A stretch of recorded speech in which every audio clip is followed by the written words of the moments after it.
Vrindavan Dham, Vrindavan Dham, Vrindavan Dham, Vrindavan Dham.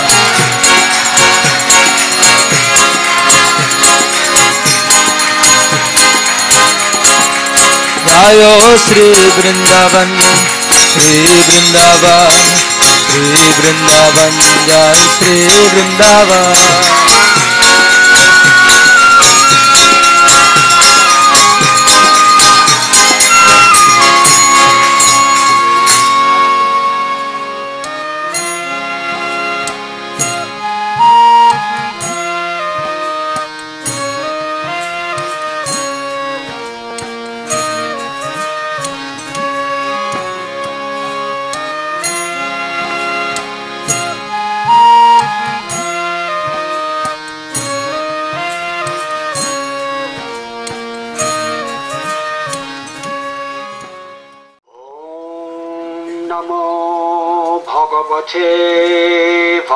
Vasudevaya.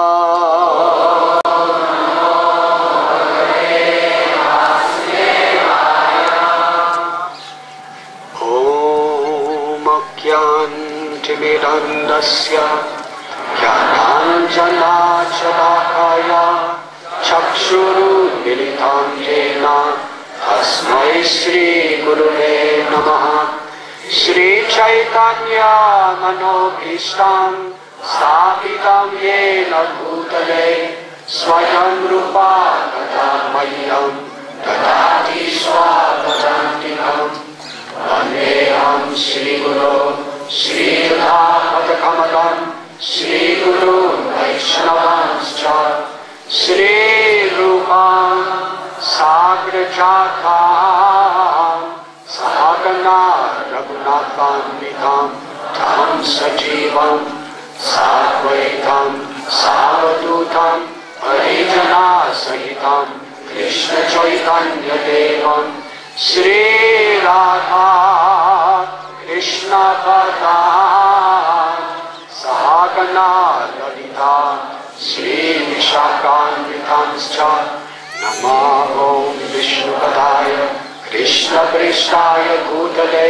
Srimate Bhakti Vedanta Swami Niti Namine Namaste Saraswati Deva Gauravani Pracharine Nirvishesha Sunyavadi Asatyadeshatharine Namo Vishnu Padaya Krishna Prishthaya Bhutale Srimate Bhakti Siddhanta Saraswati Namine Sivashavanavi Devi Daitaya Tribhaktaye Krishna Sambandha Vijnana Dharine Prabhave Namaha Madhuryo Jvala Premadhya Sri Rupanuga Bhaktida Sri Gaura Karuna Shakti Vigrahaya Namostate Namaste Gauravani Sri Murtaye Dinadharine Rupanuga Virudhapa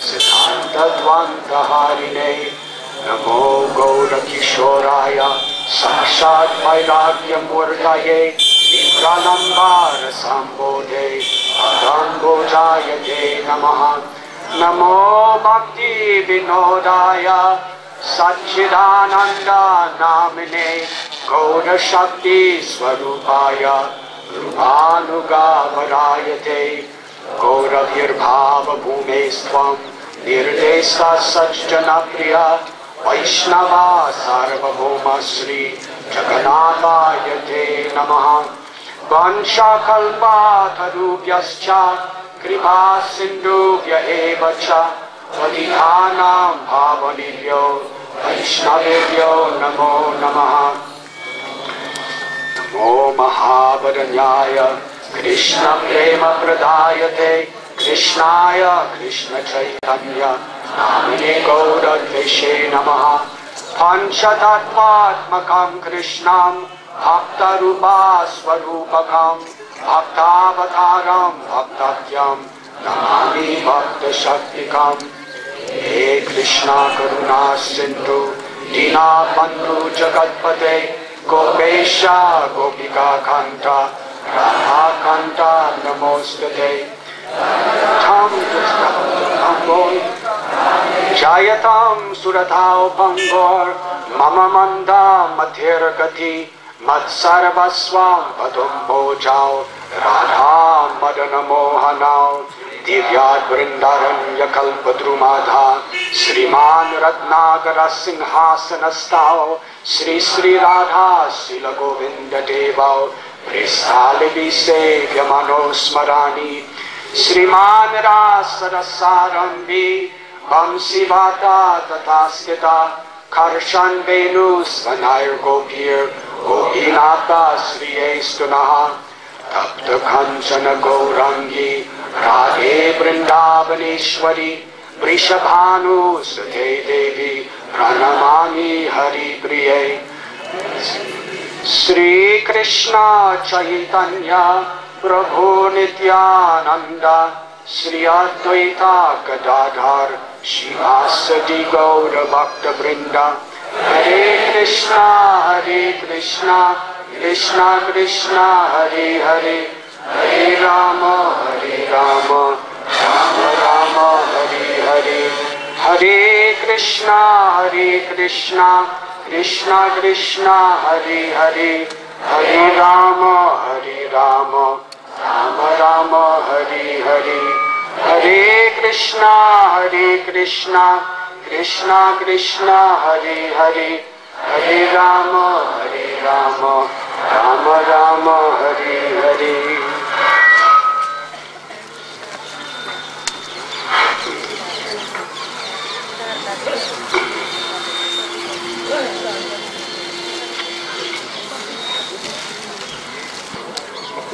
Vanchakalpatarubhyascha kripa sindhubhya eva cha patithanam bhavanibhyo vaishnavebhyo namo.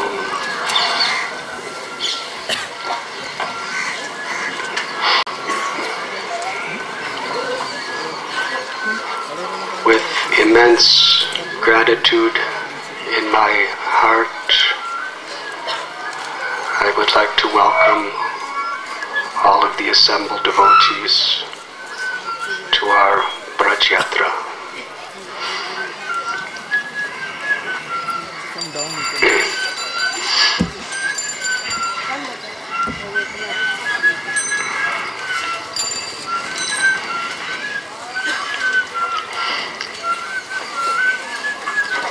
In 1971, the month of November,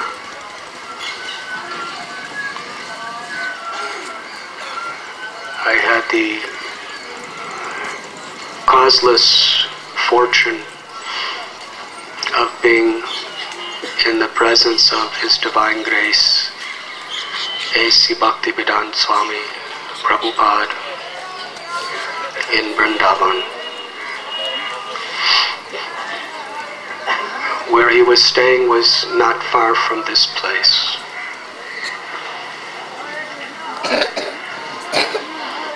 Every day he would give the Srimad Bhagavatam class, and then after prasad would personally take devotees on tour of many of the prominent holy places of Braj Dham. At that time he expressed his deep desire to have a temple in Vrindavan. At that time there was no ISKCON presence in Vrindavan. In fact, the land for Krishna Balaram temple had not even been procured. Srila Prabhupada wanted a place where devotees from all over the world could come together in his home. And thus, with deep prayer, as an offering of pure love and devotion, Krishna Balaram Radha Shyam Sundar temple was established. Srila Prabhupada was quite happy living in his 2 rooms in Radha Damodar temple. Why so much difficulty to build a temple here? To understand that, it is very important that we contemplate the history of Vrindavan. It was Srila Prabhupada's unlimited compassion to all fallen souls forgetful of Krishna. It was Srila Prabhupada's unalloyed love for Sri Sri Radha Shyam Sundar to attract the hearts of people from all over the world to their eternal loving service. And as it was especially his love and his dedication to his Guru Maharaj and the Parampara which he gave his life and soul to represent. Vrindavan is the eternal home of the Supreme Personality of Godhead. Beyond this universe that we live is billions and billions of universes floating within the space, within the Mahatattva. Within this cloud called Mahatattva, all material existence is taking place. And beyond that is a border called the Viraja, which is the border between material and spiritual worlds. To cross that Viraja, one has to have a completely pure heart. No attachments or aspirations to enjoy anything of the body or the mind on a temporary platform. Srila Prabhupada explained, if we even have a slight trace of a speck of false ego or material desire, you have to take birth again within material creation to seek out the fulfillment of that desire.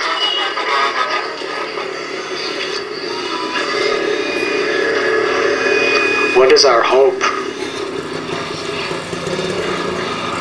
Our hope is only the causeless mercy of the Lord.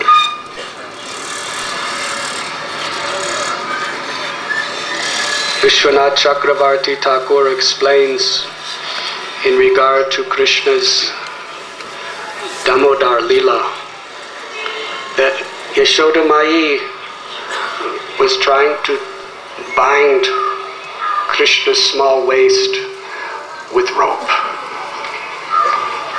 Krishna, who was feared by fear personified, was weeping and crying, and the black cudgel of his eyes was mixing with his tears and making beautiful decoration on his very lotus-like body, which was the color of a monsoon cloud.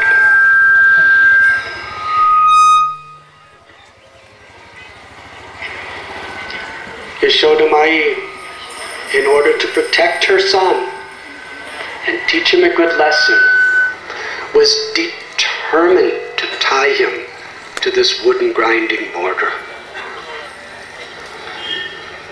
So she put the rope around Gopal's waist. It was 2 fingers too small. She tied more rope. Put that around the waist. it was 2 fingers too small. All the rope in her house, ropes that were used for tying the calves. She wanted to tie her little calf.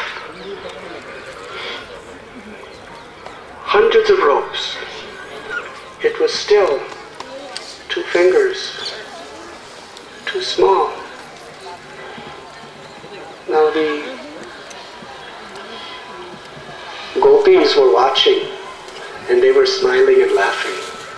This was too astonishing for them to understand.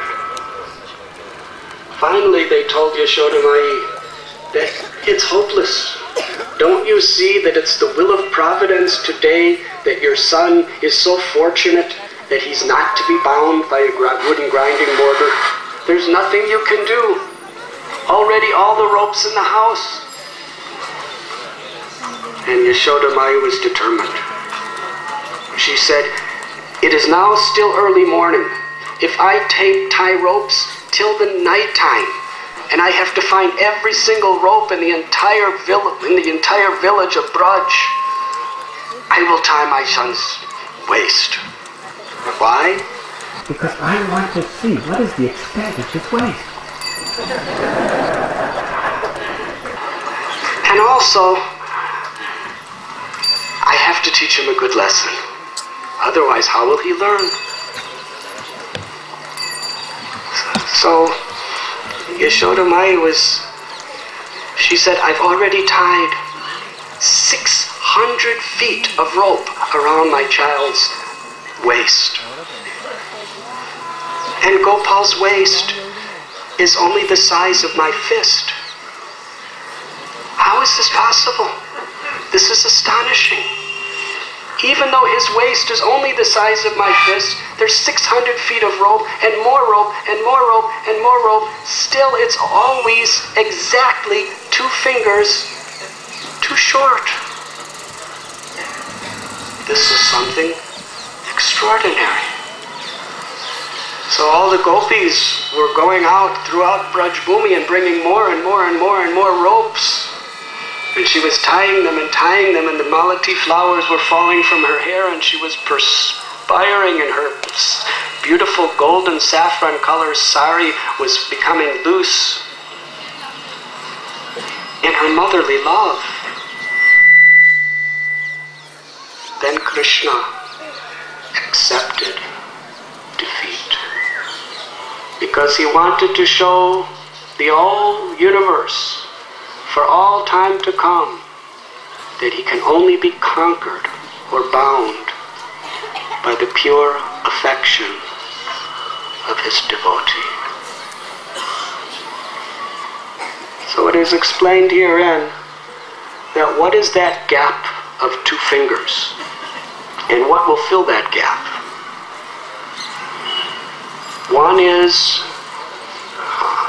prashramana, the sincere, earnest endeavor of the devotee. Bhakti Nishta, a devotee must have faith. Faith in the process of devotional service. Rupa Goswami actually explains that the development of devotion is based on the development of our faith. Adoshadha tatha sadhu sangota bhajana kriya. It is that little faith that comes by the causeless mercy of association with a pure devotee. Perhaps knowingly or unknowingly we have attained that association. We have thought in some way favorable, with appreciation toward Krishna, or toward the activities of Krishna consciousness. Krishna responds even with that apparently insignificant seed of faith that cannot even be perceived by our own intelligence, and directs us from within the heart to the opportunity to associate with devotees. Still, we have our independent free will, whether we want to accept or to what extent we want to accept. But in that association of devotees, we learn the path of purification. Sravanam kirtanam smarana bandhana pada sevana dasyare pujana sakijana atma nivedana. These 9 processes of devotional service, beginning with hearing, chanting, and remembering Krishna, cleanse the heart. Because Krishna is all pure. He is never tainted by the modes of material nature. He is supremely pure. And in any way we associate with Krishna, somehow or other, we become purified. To the extent our consciousness is absorbed in Krishna, to that extent we become more and more purified. Om apavitra pavitro va sarvabhastam gatopi va yasmaret pundarikaksam sabhayabhyantada suchi. Whether we're purified or unpurified, or having passing through all situations of life, one who remembers the all-pure, beautiful, lotus-eyed, supreme personality of Godhead becomes pure within and without. Thus Krishna concludes the essence of the Gita with that great sloka that we always worship in the altar of our hearts. Man manavavamad bhaktavam adyajimna namaskuru mam evaishashi shatyam te pratijani priyoshi. Always think of me, become my devotee, worship me and offer your homage unto me. In this way you will come to me without fail. And then Krishna declares that this is my promise. Krishna is Param Satyam. He is the absolute truth. When the absolute truth makes a promise, that promise is absolute.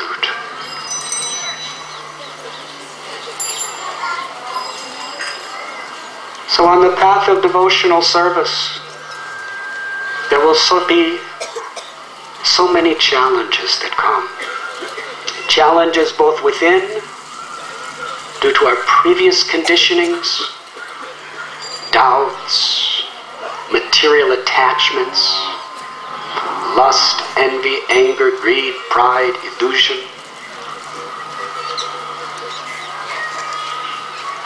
And there will be many onslaughts from without.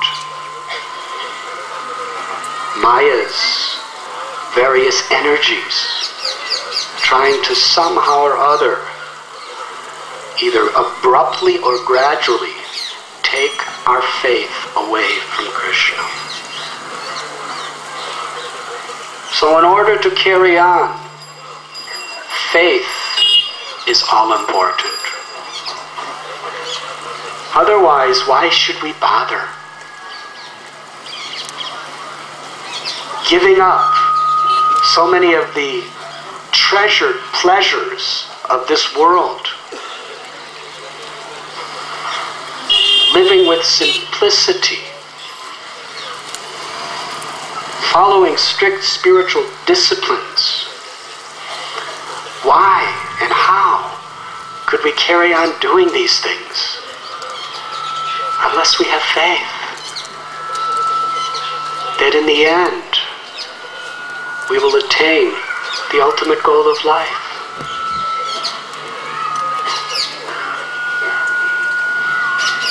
So we must have faith that we're not this body with the eternal soul. We must have faith that the soul is the eternal servant of Krishna. We must have faith in the spiritual master, the Vaishnavas, and the Guru Parampara. And we must have faith in what they represent, the Holy Scriptures, and the divine grace of the Supreme Personality of Godhead. Srila Prabhupada explained hearing in the association of devotees without offending devotees is the way to develop our faith. Actually, faith is coming only by the mercy of the Lord. If we offend the Lord or offend the devotees, then the worst punishment Krishna can give us, worse than sending us to the lowest planet of hell, is he covers our faith. So yes, we must very much treasure, protect, and cultivate the seed of faith within the heart.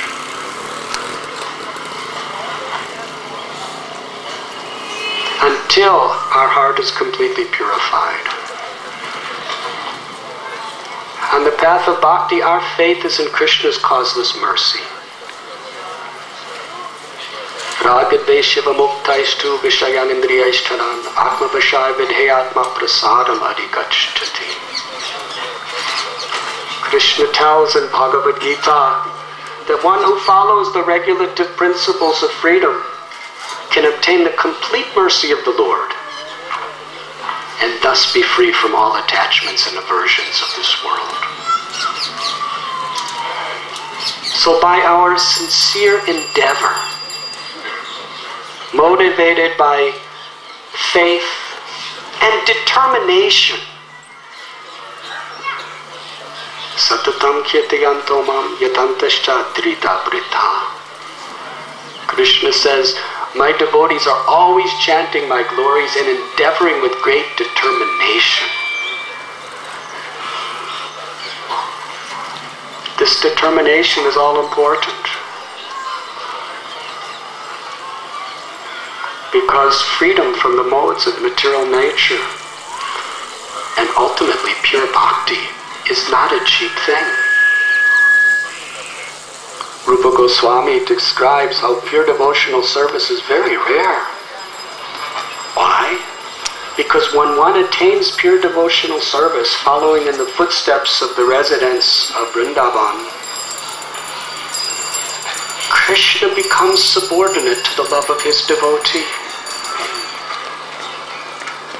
So Krishna will not give it easily.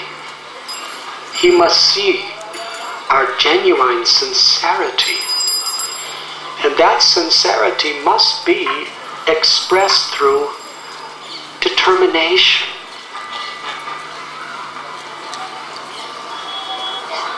I remember a devotee asked our beloved Guru Maharaj, Srila Prabhupada, what if we do not have this determination? Prabhupada's reply was, then you are an animal.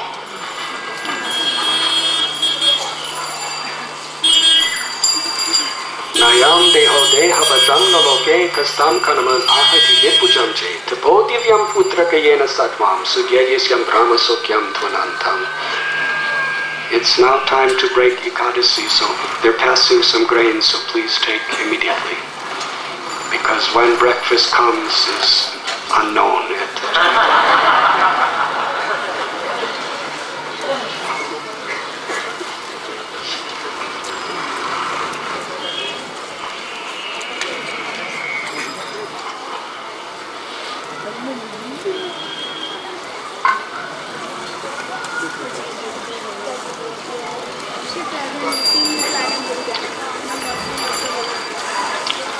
Where did we leave off?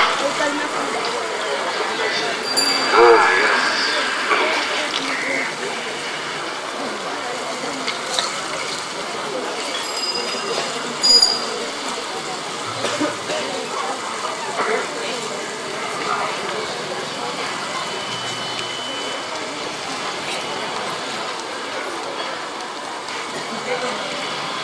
Rishabdev tells that now you have attained this human life, don't waste it for sense gratification. This means either gross sensual sense gratification or subtle mental egoistic sense gratification, which is adoration, prestige, and distinction. Because these things are available even to the dogs and the hogs that eat stool. Now in Vrindavan, for those of you who are coming from cities, you can make a study of the dogs and hogs. It's very rare to have their association, actually. Especially the dogs and hogs of Vrindavan. They are our gurus. They are teaching us many sacred lessons. But I have studied. I'm not going to go into the detail of the hogs before breakfast.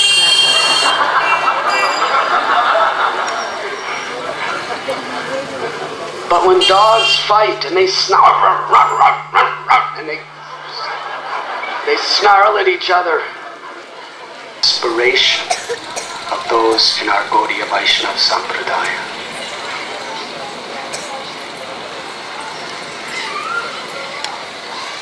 So Krishna expressed to Sri Radharani that out of compassion for the fallen souls, I am going to descend within the material world.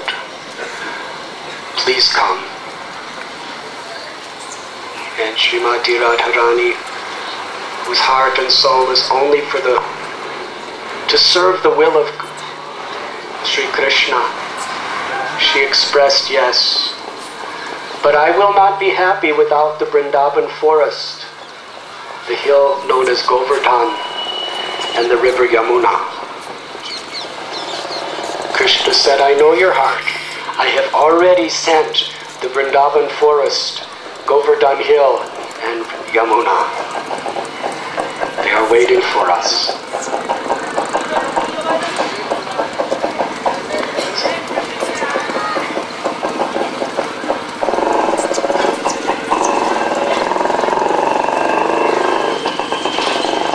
Thus, we know with faith in the self-realized souls and the Word of God that this Vrindavan of the world is not different than the Vrindavan of Krishna's eternal abode. Just as the Lord incarnates, his abode incarnates. Approximately 5,000 years ago, when Sri Krishna and Sri Radharani and their Nitya Siddha eternal devotees performed their leelas in Vrindavan,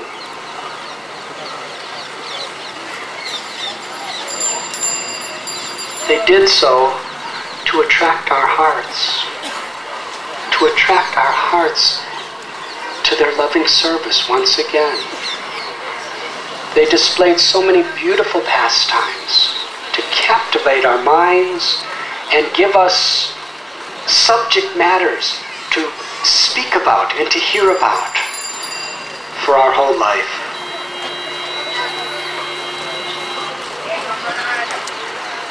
Actually, there's no justification to speak prajalpa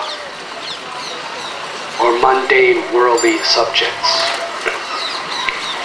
Srila Bhakti Siddhanta Saraswati Thakur was once asked, how is it possible that you are publishing a daily spiritual newspaper?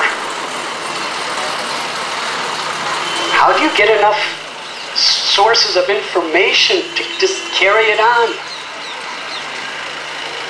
And he told that even an ordinary city in this world has so many newspapers that are coming out every day. How many newspapers are in this little tiny planet Earth? There's thousands and thousands and thousands speaking about all this temporary, insignificant, and actually meaningless news of material existence. But this material existence is only a tiny speck in compared to the spiritual world where Krishna's pastimes and Krishna's teachings are eternally being enacted. He said, we can print newspapers, thousands and thousands at every second for the rest of eternity, and never even touch the content of the subject matter. Srila Prabhupada worked so hard to give us his books. When devotees were sleeping, even in his old age, even in conditions where his health was not very good at all, he would spend hours and hours and hours every single day translating and writing Bhaktivedanta purports, just to give us something to hear about, to speak about, and to think about. To honor Srila Prabhupada's sacrifice, to reciprocate with his love, it behooves us to speak on this subject. Yes, Krishna has performed his beautiful Leela with Sri Radharani and the Gopas and Gopis right here in Vrindavan, just to attract our hearts out of mercy. Lord Chaitanya Mahaprabhu said, there is no better place to execute devotional service than Braj Dham. Because in Vrindavan, the devotees are very, very dear to Krishna, and Krishna is very, very dear to his devotees.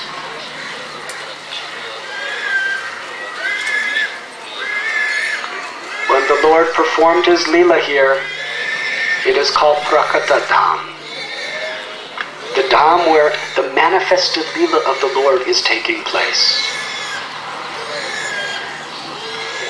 Krishna was born, or he appeared in Mathura and simultaneously in Gokul Mahaban,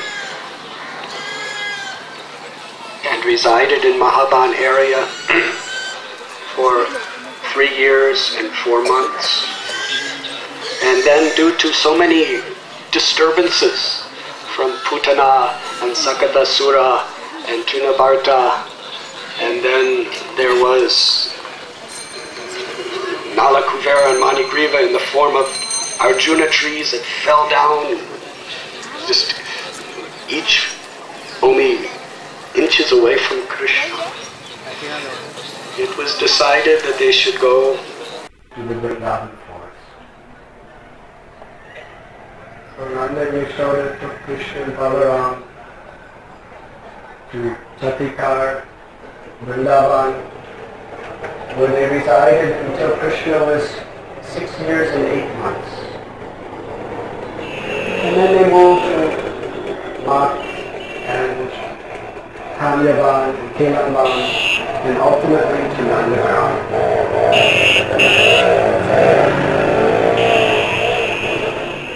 And it was on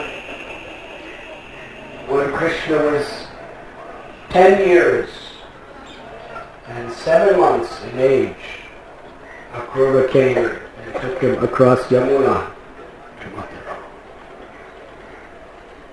So in those 10 years and 7 months of Krishna's Vrindavan Leela, Krishna manifested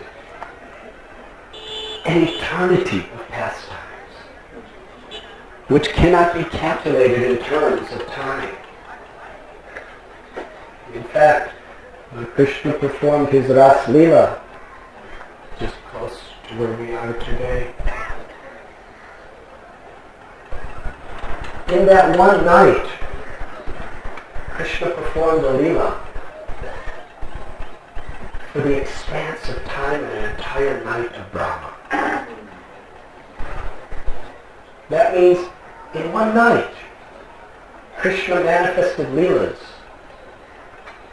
4,320,000,000 years worth.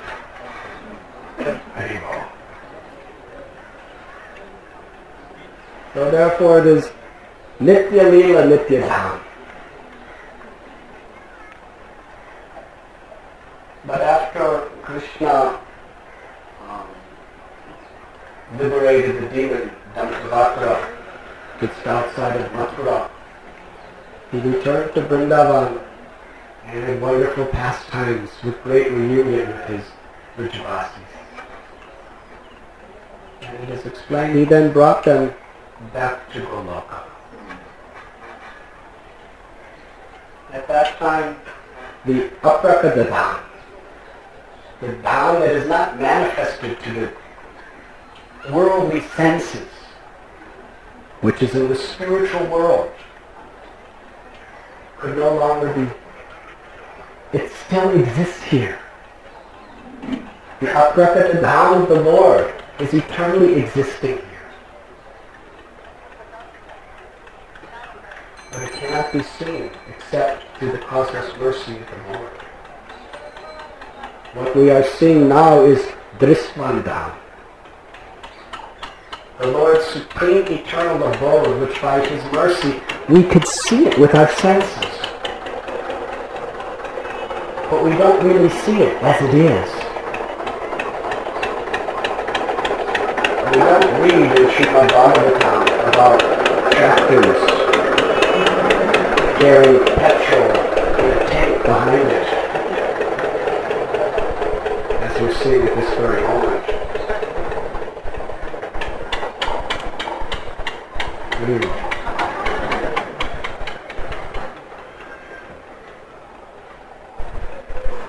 These are coverings, superficial coverings over the holy Dham. Therefore, Srila Prabhupada explained that in the conditioned state, we are trained not to see with our eyes, but to see with our ears. Because for many people, when they come to Vrindavan, very confusing. What we read about in Srimad Bhagavatam, about the forests and the flowers, we don't read about tractors and cars, and we don't read about Loy Bazaar.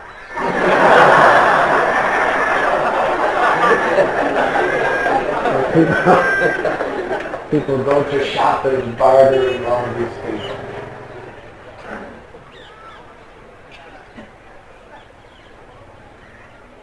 Therefore, we understand through our faith in what we hear that this is Vrindavan.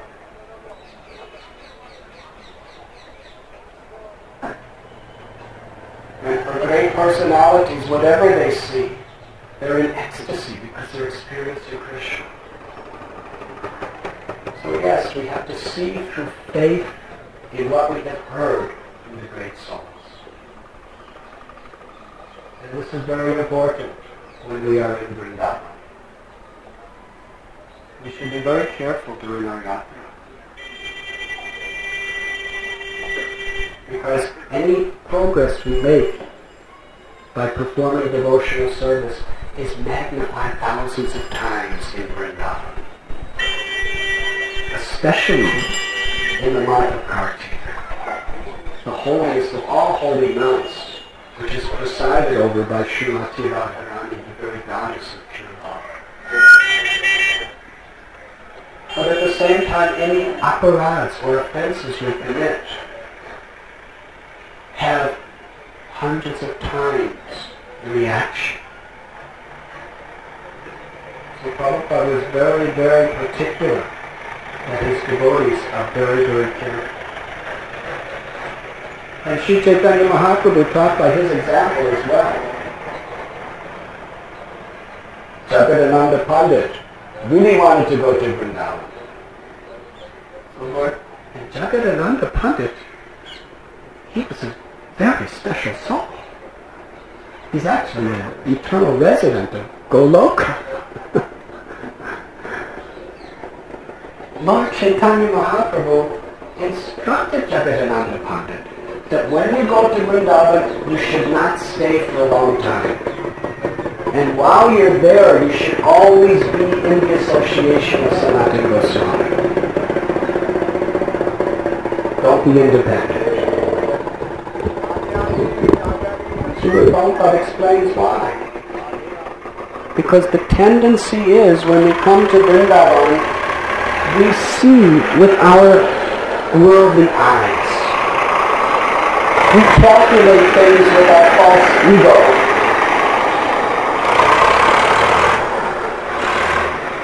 We see the Brijabasis as ordinary people.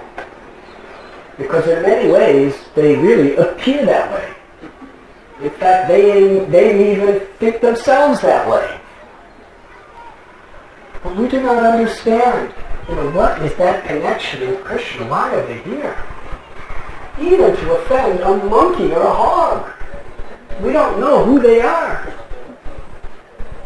Srila Prabhupada would say, even about his own devotees, don't offend each other because you don't know who each other are. What to speak of the residents of Vrindavan? So we take the places to be ordinary, we see dirtiness, or we see very ambrosial, thick, black nectarine sewage, the open drainage. Sometimes you even step in it. So the tendency is to feel some repulsion. Yes? You should feel gratitude. This is Vrindavan. Try to see it properly through the eyes of others. That actually this is the recycled Mahaprasad. Recycled by the Brijvasis. Now, it's not Charanamrita, but we have to be realistically faithful.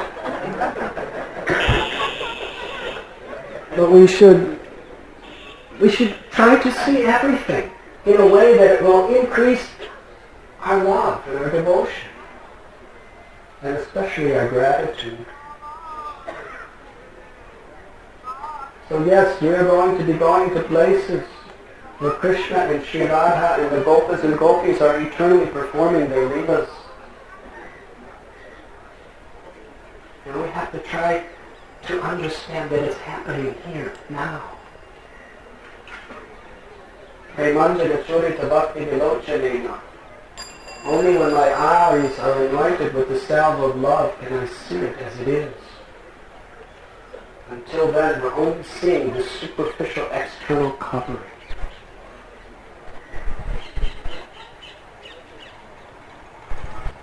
So Vrindavan is Krishna's eternal abode.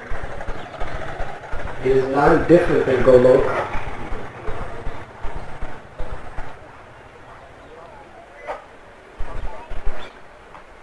And it is descended out of cosmos mercy.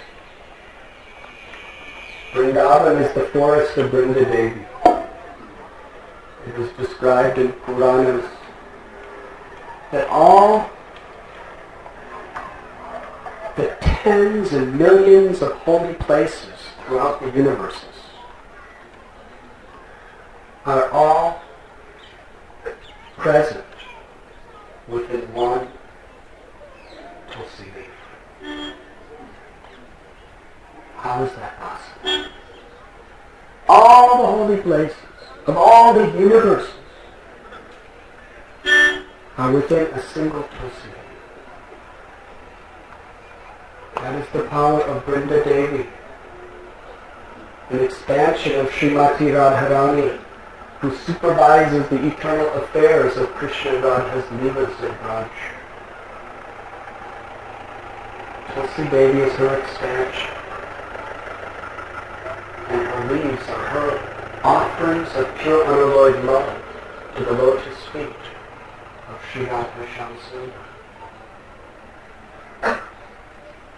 Vrindavan is presided over by Vrindadevi. It is a forest of Tulsi. It is the land of pure unalloyed devotion. After Krishna left this world, many of the holy places were forgotten. About 100 years later, his great-grandson, the son of Aniruddha and Usha, Vajranath, was made the king of Mandala. And at the request of so many pure-hearted sadhus, he wanted to locate the places of Krishna's leelas so that people could come and become purified. People could come and meditate on the leelas of the Lord and access the mercy of the Lord. So he searched and searched. And it is described, he couldn't find anything. So he sat on the bank of Yamuna, contemplating in very, very sincere consciousness. And a Kalpavriksha tree spoke to him and revealed to him that all these places will be revealed.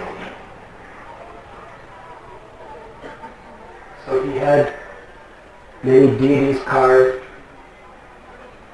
I believe he had 16 deities personally carved of Lord Krishna. The deities of Devi and Mahadev. The 4 presiding deities of Vrindavan. Of the 4 directions are Govindaji in Vrindavan, Haridev in Govardhan, Dauji, Mahaban, and Keshav in Mathura.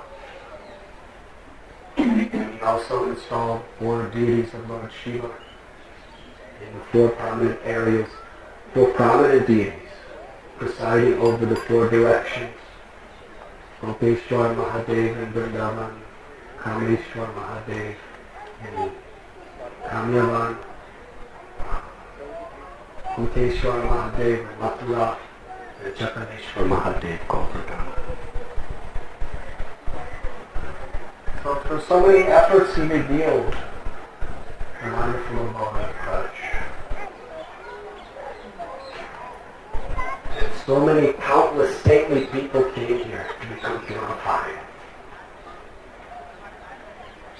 But over the millenniums, many of these places were forgotten. That is the power of time. Even Krishna tells in the 4th chapter of Bhagavad Gita the power of time. Even the very parampara that he established when he spoke to the sun god, he said, is now practically lost. So I'm re-establishing it today for you, Arjuna.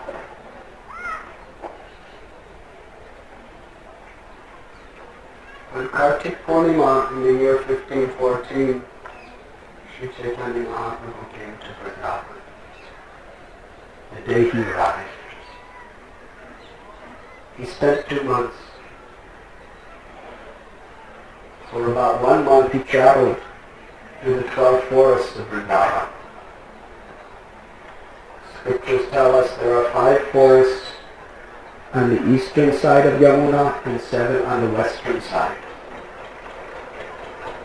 On the eastern side of Yamuna is Bandiravan, Bhadravan,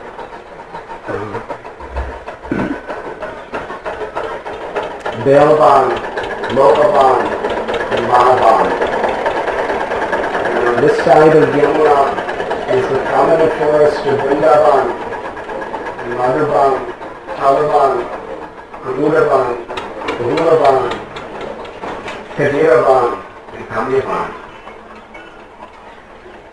Sri Chaitanya Mahaprabhu performed parikrama, walking through the 12 forests of Vrindavan in transcendental ecstatic love. It explained that not only the Vrajavasis, but even the peacocks and the parrots and the deers and the trees of Vrindavan were welcoming Krishna back home. Shri Krishna Chaitanya Radha Krishna Madhava. Radha and Krishna appeared again in manifested form in Vrindavan. And he brought such immense, intense joy to all of the various residents. During that time, in Aritagram, he discovered Shamakund Rathakund. He wanted to stay in Vrindavan, but he promised his mother and the devotees that he would make his residence in Sri Jagannath Puri. So he left. But on his way back, he met Rupa Goswami at Prayag and Sanatana Goswami at Varanasi. and he instructed both of them in the science of pure unalloyed devotional service, which begins with a little faith and cultivating that through sadhana bhakti, vaidhi bhakti, radhanuga bhakti, and ultimately bhava bhakti and prema bhakti, where we're following in the footsteps of the eternal residents of Vrindavan. He ordered Rupa and Sanatana Goswamis to make their residence in Vrindavan. And gave them several instructions. One was to exemplify the highest principles of renunciation and devotion by their lifestyles.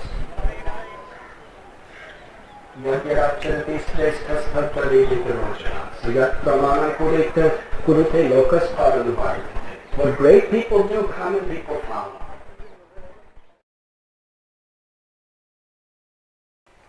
We are completely dependent on the mercy of Guru and the Acharyas and the Vaishnavas in our relationship with Krishna.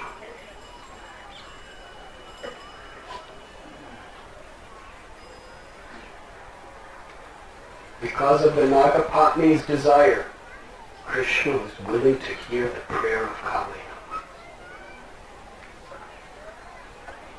Kaliya with folded hands and tears of affection in his eyes surrendered to Krishna. That my birth as a venomous snake is naturally envious. It is my conditioning. Please forgive me, Krishna. And then essentially, Kaliya, who listened carefully to the prayers of his wives, practically repeated the same prayers to Krishna, but from his own heart. And Krishna accepted him. Krishna told Kaliya that you have no more fear of Garuda, who he was hiding from. Because when Garuda sees my footprints on your head, he will not only not hurt you, he will honor you. Go to the Ramanaka lake in the ocean, and there you should reside. Krishna bestowed upon Kaliya pure devotional service, the ultimate goal of life, due to the love of the Nagapatnis.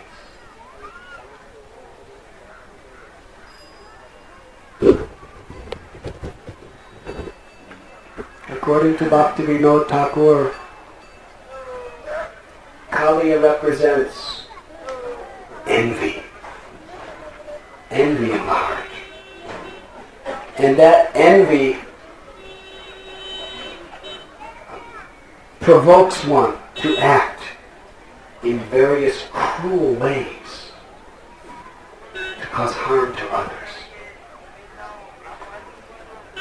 And one particular way is we speak against Vaishnavas. We speak against Krishna or Krishna consciousness, which is like poison. And when we speak like this, we poison the hearts of others. Therefore, Sri Chaitanya Mahaprabhu warned, if anyone is speaking against the Vaishnava, we should not listen. We should either stop them through argument, or we should leave that place immediately. Sri Chaitanya Mahaprabhu explained, when you criticize a Vaishnava or God, it's like drinking poison. It's not only drinking poison, but you're also distributing poison. Like Srila Prabhupada said, there's two types of devotees. Some like to eat prasad and some like to distribute prasad. They are both perfect. But when you're speaking against the Vaishnava, you're not only drinking poison, but you're also distributing that poison.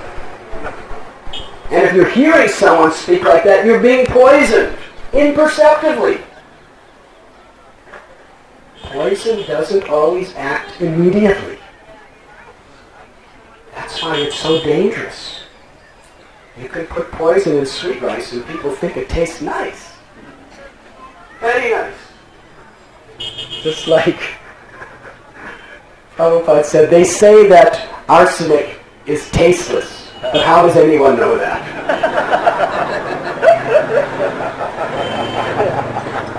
Because if you taste it, you die. How do you know if it's tasteless or not? The only people who know it's tasteless are those who are dead.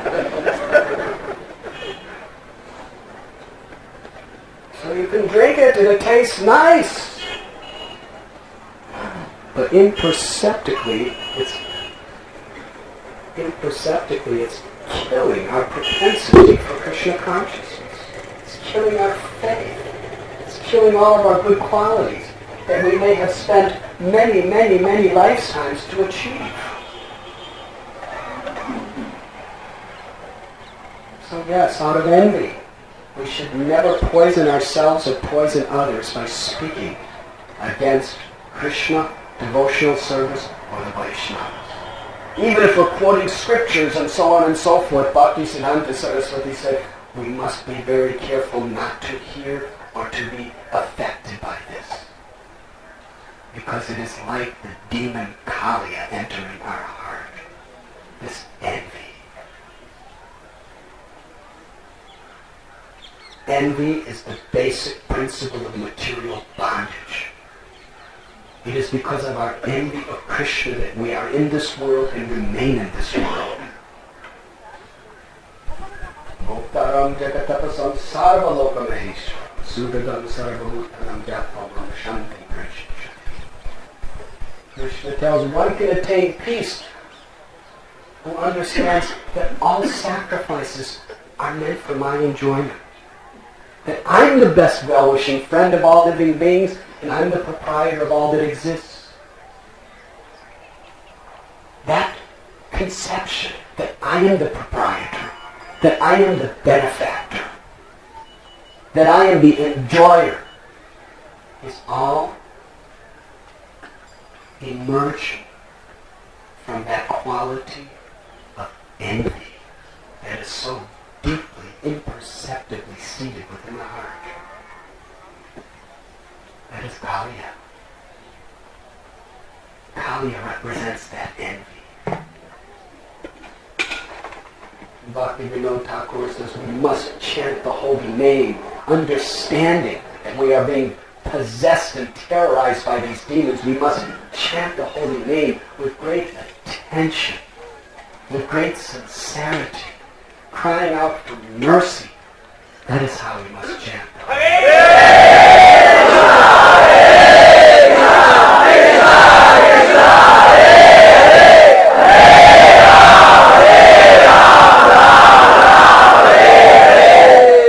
Much louder.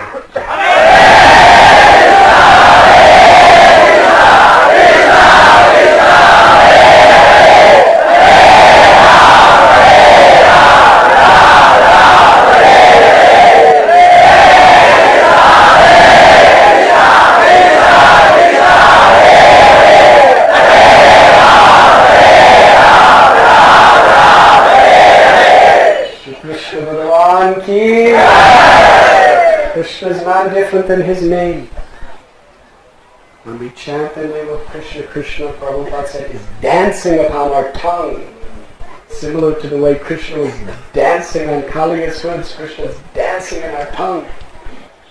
Tongues are kind of like hoods also.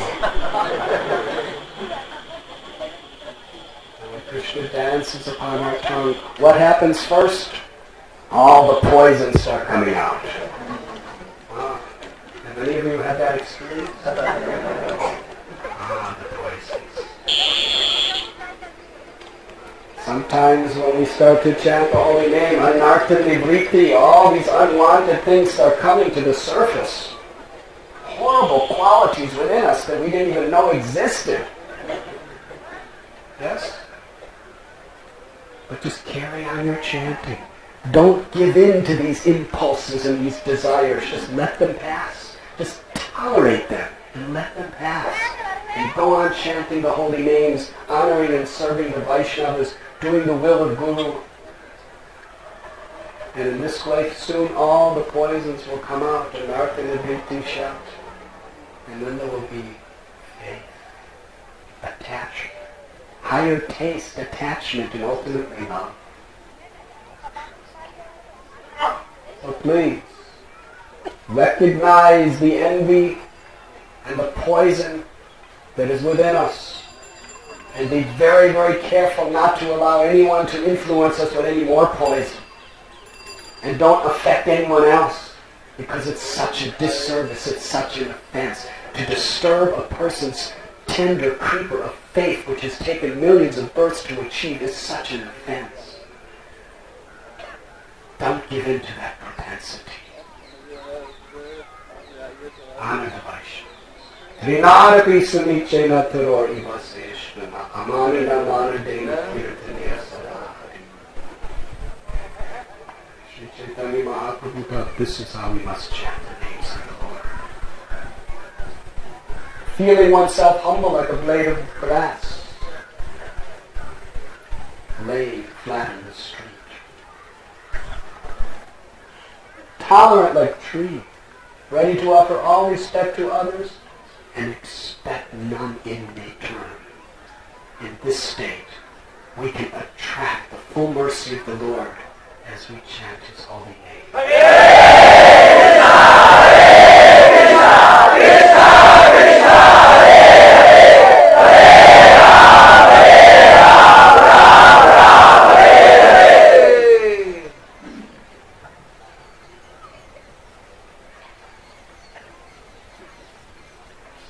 Kaliya Ghat. Let us pray at the Lotus feet of Sri Guru Vaishnavas, Sri Radha Shyam Sundar. Protect us from our envious propensities and to enthuse us and empower us to clean our heart. Through service to Vaishnava, compassion to the living beings, chanting the holy names, hearing the glories of the Lord.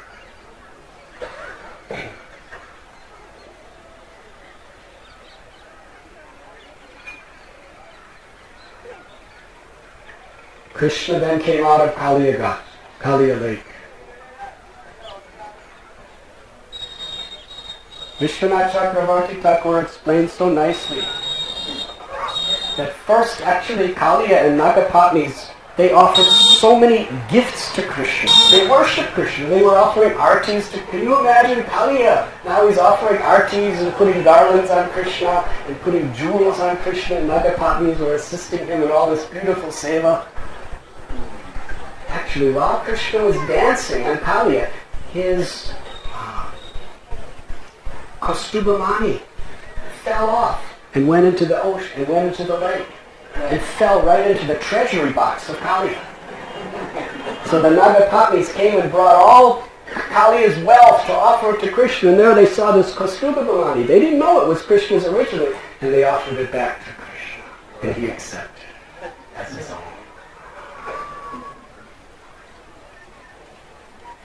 So as Krishna was coming out, Kaliya ordered so many other serpents to serve Krishna. So as he was coming out of the water, he was stepping on one head after another. Wherever he stepped his foot, it was like he was walking on, looked like he was walking on water.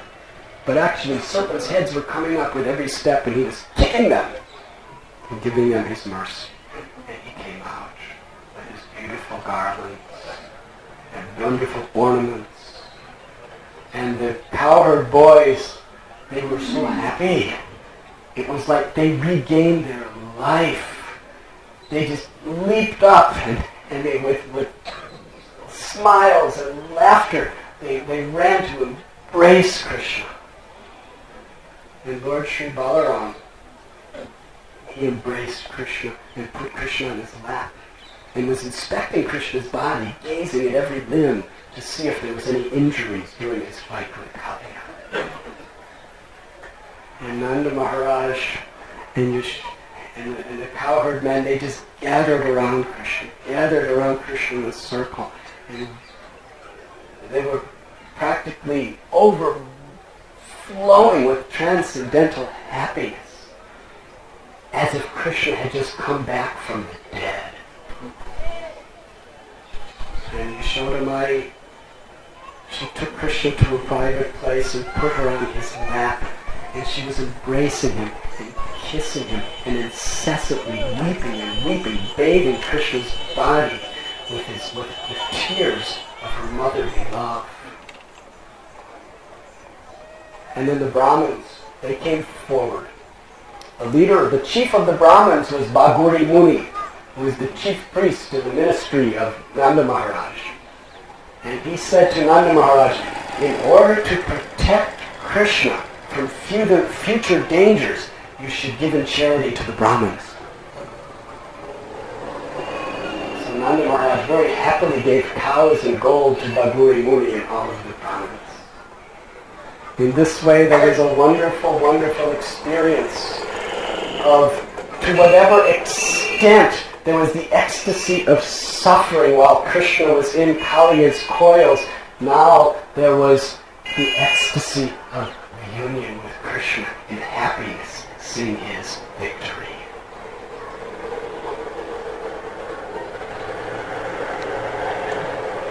By this time it was evening, and the Gopas and Gopis, they couldn't bear suffering separation from Krishna. So they appealed to Krishna, let us stay on the bank of Yamuna and sleep here tonight. Some of the cowherdmen said, yes, we should do like that. Because if Kaliya comes back, we'll be here with our clubs to fight against him. But actually, they just did not want to give up gazing at the beautiful form of Gopinath. Out of fear of the poison that was previously in this lake, they went a little distance away to a place which is now called Radhanatha Swami. And there, they decided to take rest. It was a beautiful starlit night in the tranquil sweet forests of Vrindavan. There were kadamba trees, tamal trees, bakula trees, beautiful flowers, because in Vrindavan all the seasons are simultaneously existing. So all the flowers of all the seasons can come at all times for the pleasure of Sri Radharani and Krishna and their devotees. So the fragrance of jasmine, malati, malika flowers were permeating the air, and Krishna was beside them. They all very happily and peacefully entered into sleep. In the middle of the night, suddenly, there was a roaring sound, and they all woke up and looked around. On all four sides, they were surrounded by a massive forest fire. The flames of this fire were thick like walls, and the flames seemed to be reaching the stars on all four sides, closing in. This was not an ordinary forest fire.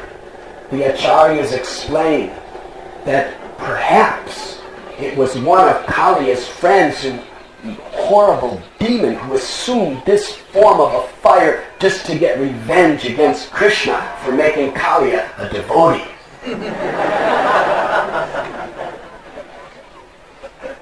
Do any of you have friends who are not happy that you became a devotee? Because you don't do anything that they want you to do anymore. Kaliya wouldn't go to the cinemas or watch television or go to discos or anything with them.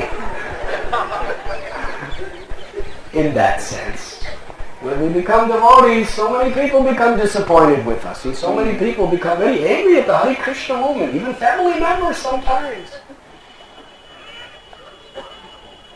We appear as this massive forest fire. Other commentators explain that Kamsa sent one of his followers in the form of this gigantic demonic fire to devour Krishna and all the Brajavasis. The heat of this fire was intolerable.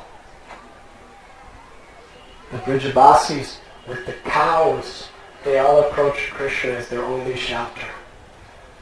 In situations like this, they remember the words of Garga Muni that Krishna will protect us. Somehow or other, Lord Narayan, Nanda Maharaj's Ishtadev, is somehow saving us through Krishna. So they approached Gopal. Krishna, Krishna Mahabhaga. Oh Krishna, who possesses all opulences. Oh Balaram, who has very great supernatural strength. Please save us. We're about to die by this deadly fire which is surrounding us in all directions. The heat of this fire is intolerable. We are your devotees and your friends. Our hearts, our lives are always remembering your lotus feet. Please save us. But actually in their hearts, the reason they wanted to be saved is so that they could serve Krishna. Actually, the Brajavasis cared nothing for their lives. They knew how pleased Krishna was with their devotional service. They simply wanted to live for Krishna's pleasure, for Krishna's service. In the same way, sometimes when there is blazing diseases within our body, we try to protect our body. We may take homeopathic or naturopathic or allopathic or Ayurvedic, or we may just, eat the dust in the Jamuna water, whatever the remedy may be. But Srimad Bhagavatam, 10th canto, Vasudeva explains that it is the duty of someone to try to protect themselves from disease and death. Why? Because it's Krishna's body. For a devotee, it's Krishna's body meant for Krishna's service. So it's proper to try to protect what is Krishna's. You know the story of Sanatana Goswami. When he had that horrible disease of oozing blood, pus, sores in his body, he decided to end his life by casting his body under the wheels of Jagannath's chariot.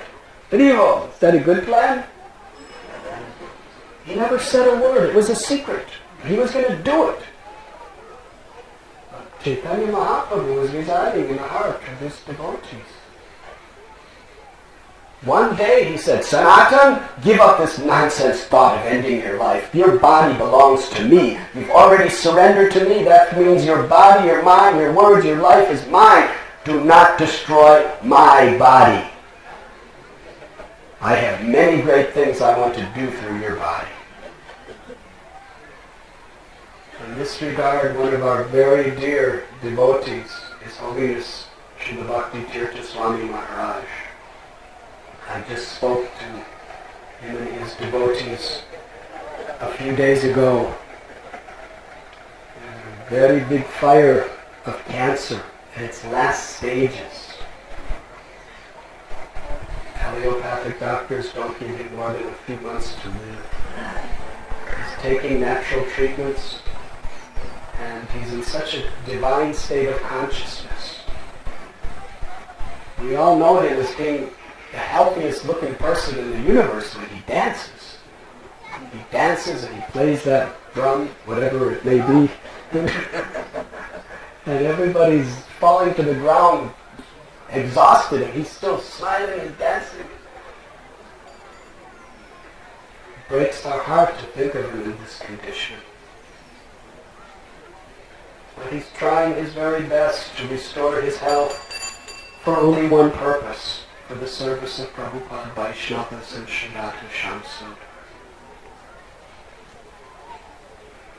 He's given his life, his soul, his everything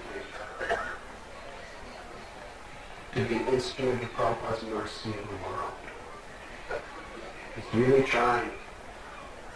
So let us. But at the same time, he tells devotees, Don't pray to Krishna to make me well. Pray to Krishna and Prabhupada to do whatever they want to do with me. This is divine stage. It is my very sincere and humble request to all the assembled devotees that throughout this yatra, let us pray to Sri Radharani Shamsundar and to our acharyas to consider our appeal. And if it is their desire to restore the health of this great Vaishnava general in Prabhupada's army, and to give special mercy. Because the prayer of the devotees, especially in Vrindavan Dham, is always heard in a special way. And to all those other Prabhu and so many other devotees who may be sickly in physical health, or may even be sickly spiritually by succumbing to Maya's diseased condition of world. Let us pray for all devotees all over the world in such a way that we extend our heart for their welfare and for Krishna's mercy to shower upon them. So this blazing forest fire, we're all around, and the gopas and gopis pray to Krishna. And we're always remembering your lotus feet. This deadly fire is about to devour us. Please, Krishna, save us so that we can serve you and please you. Prabhupada said they looked at Krishna as a dying man looks at the picture of the Supreme Personality of God. And Krishna, within a moment, that beautiful cowherd boy Shamsundar, in one quick breath, devoured the entire forest fire.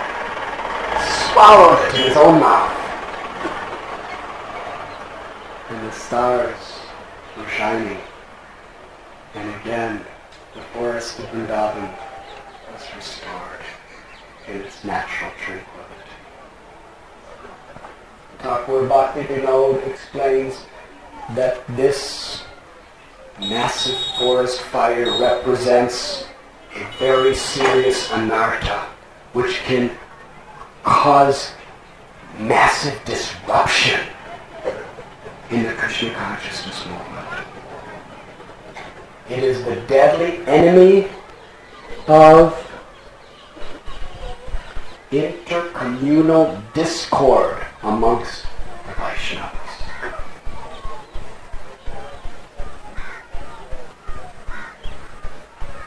Arguments, hatred between devotees, sectarianism amongst devotees. It is like a blazing fire. When devotees have their own separate interests, their own agenda, it creates fuel for that fire. Bhaktisiddhanta Saraswati Thakur spoke to Srila Prabhupada at Sri Radha Kund during Braj Mandala Parikrama. Bhaktisiddhanta Saraswati Thakur said, there is fire in the mat. And what did he mean by that? That devotees were having unhealthy competition and conflict amongst themselves. Even leaders within the society were arguing and feeling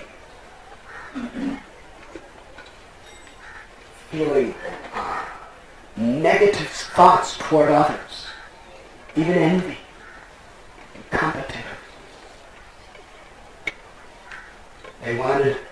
They were fighting over rooms, they were fighting over titles, they were fighting over prestige and facilities. Bhaktisiddhanta Saraswati Thakur said, It is fire in the mud. It will destroy everything. Better we take all the marble in the temple apart and just use it to print and distribute books.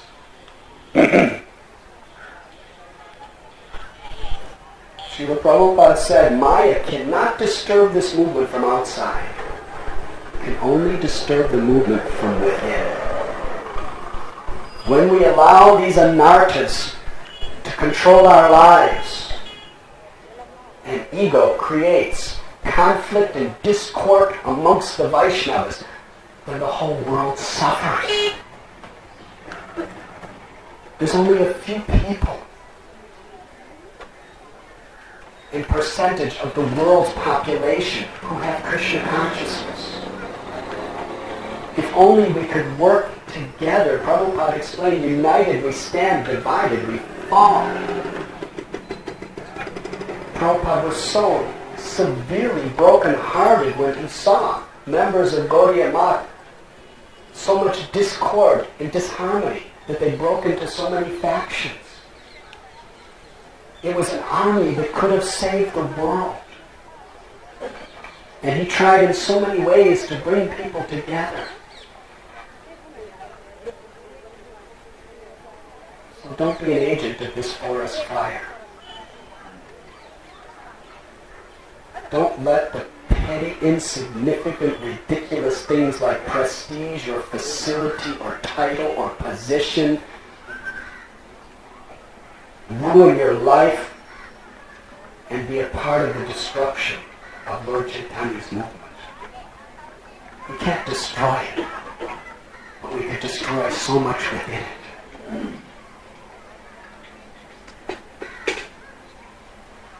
My guru is better than your guru. I'm better than you. Vaishnavism, Prabhupada explains, is when we feel joy seeing someone else getting the mercy of the Lord. When we see someone else prospering.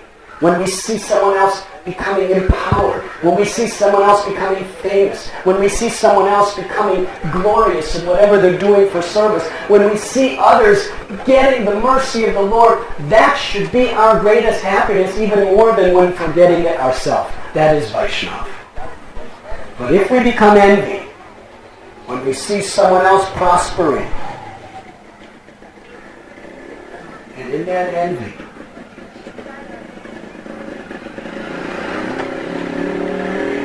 we criticize, we create conflict, that is a great aparad. We are being consumed by this demoniac fire.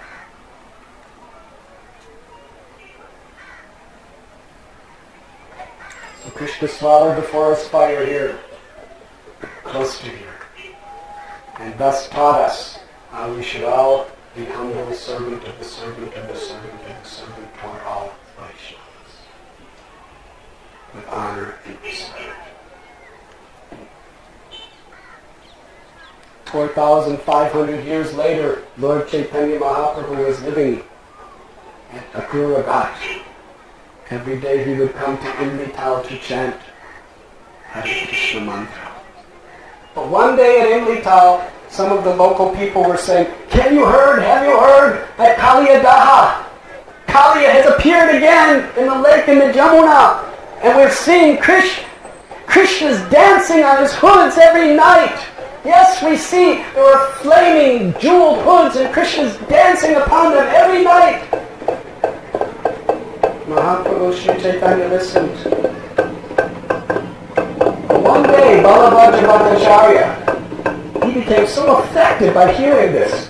He said, my Lord, can I go? Can I go? I want to see Krishna dancing on Kaliya's hoods. Everyone's saying he's appeared right here at Kaliya Ghat. And Lord Chaitanya said, you fool, just stay here.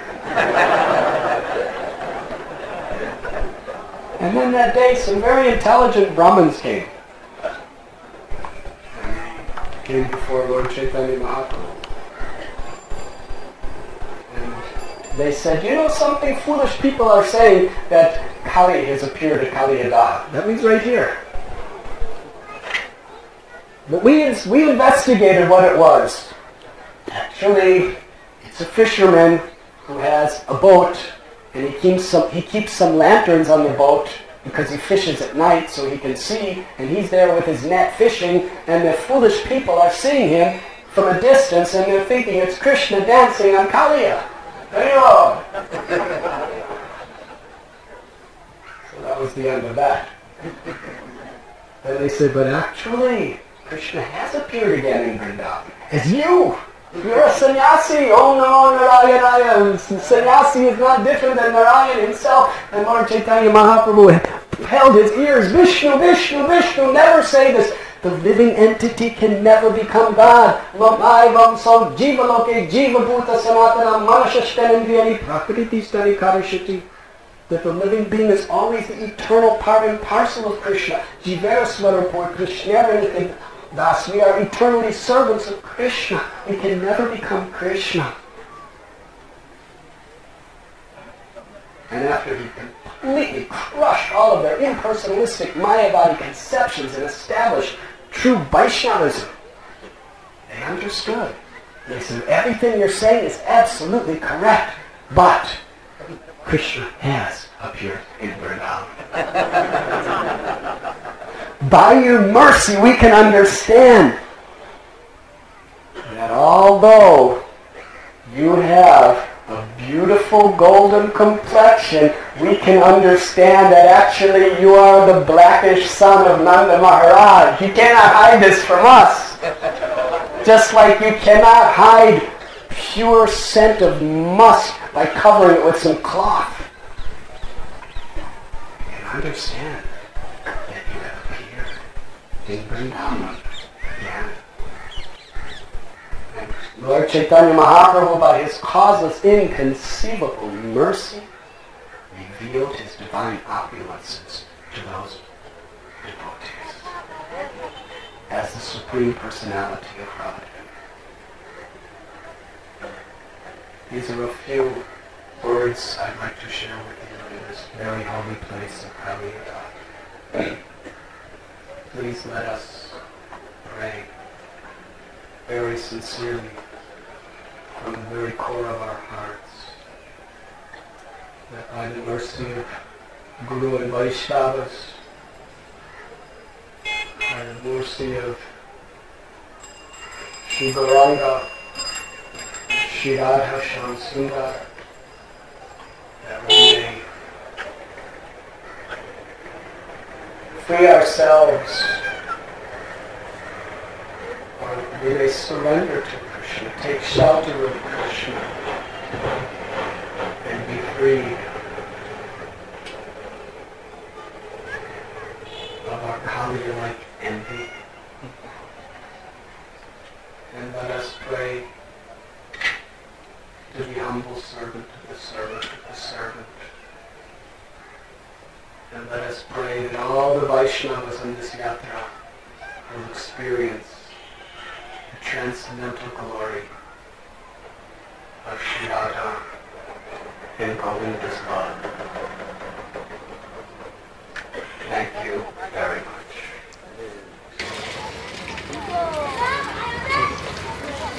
And let us welcome His Grace, Vrajavasi Dinabandhu Prabhu, to our yatra.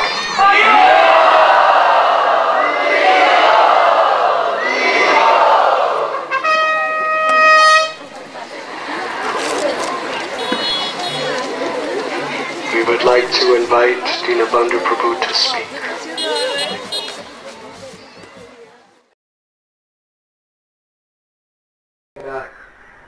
He met Rupa Goswami at Prayag and Sanatana Goswami at Varanasi. And he instructed both of them in the science of pure unalloyed devotional service, which begins with a little faith and cultivating that through sadhana bhakti, vaidhi bhakti, raganuga bhakti, and ultimately bhava bhakti and prema bhakti, where we're following in the footsteps of the eternal residents of Vrindavan. He ordered Rupa and Sanatana Goswamis to make their residence in Vrindavan and gave them several instructions. One was to exemplify the highest principles of renunciation and devotion by their lifestyles.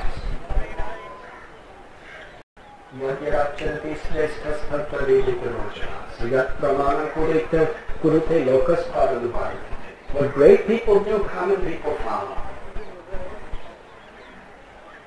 Rupa and Sanatana Goswamis, they were so great. They were the highest ministers of the entire kingdom of the Nawa Hussain and Shah. Multi-millionaires in wealth. Tremendous prestige, learned, beautiful. They had all opulences, materially.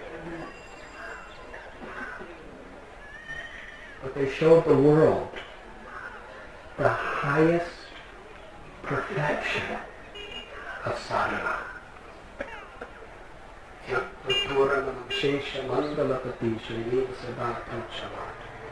They left that circle of royalty and opulence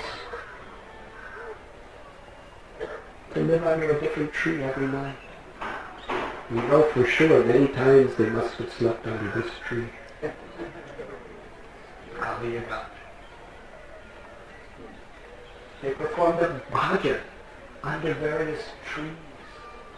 They took their baths in Yamuna and in the various cools of sarovars of Braj. They gave away all of their beautiful, ornamented gowns and garments and simply wore kopan. And not even a new kopan from Loi Bazaar. No. It was the refuse of the Brajavasis. They would just pick up old cloth that people rejected and make it into kopan and chowder.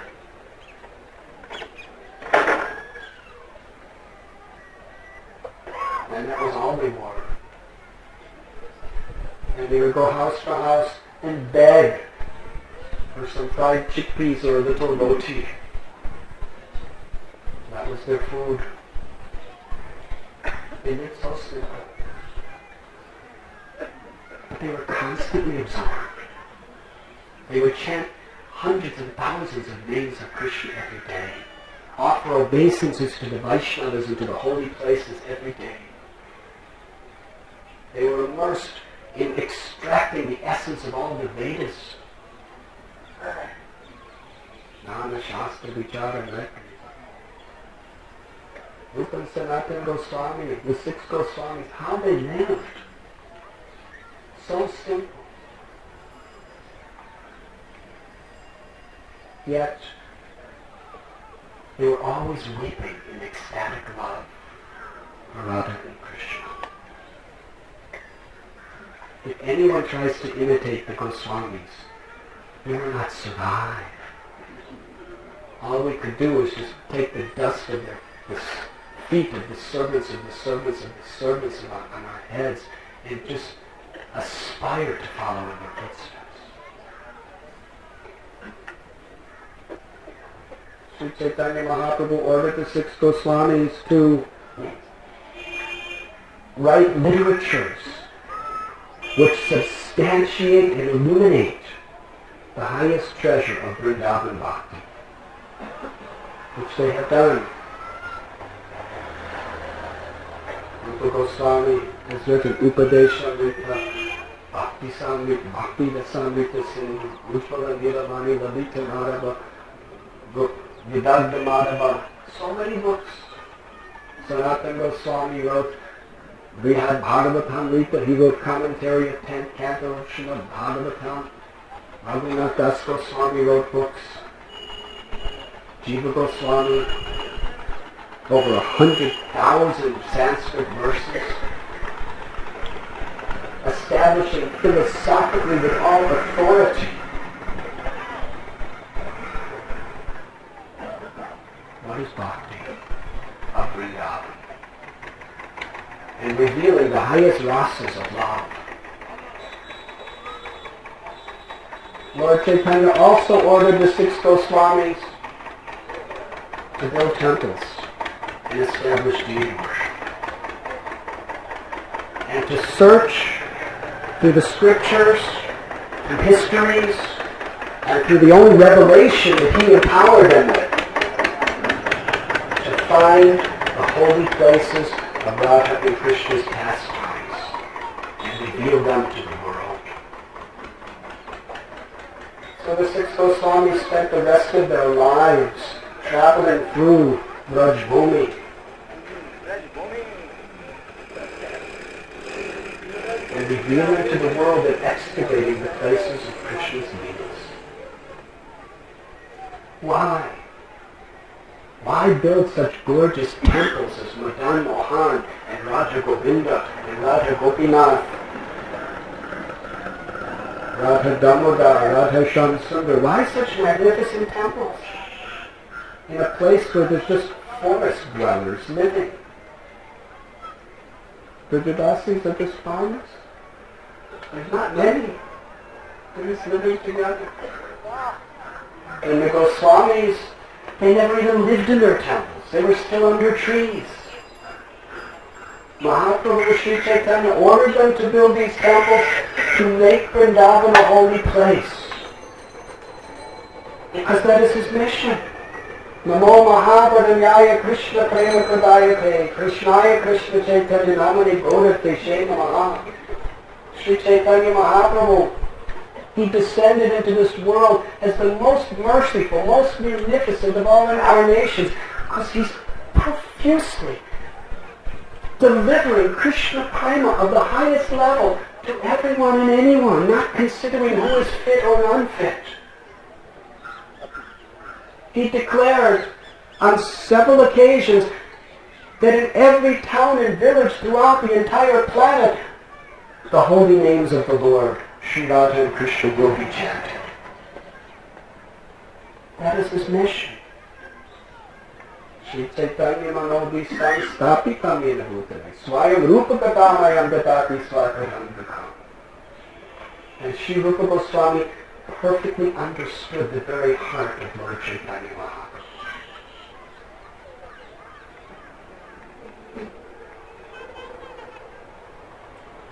Therefore, with great effort, the six Goswamis established Vrindavan as a holy place of pilgrimage.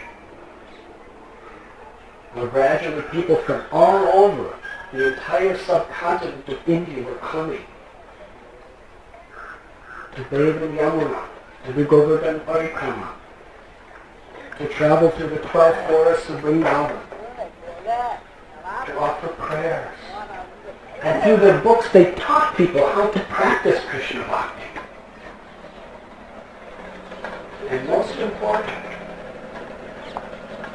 to associate with devotees.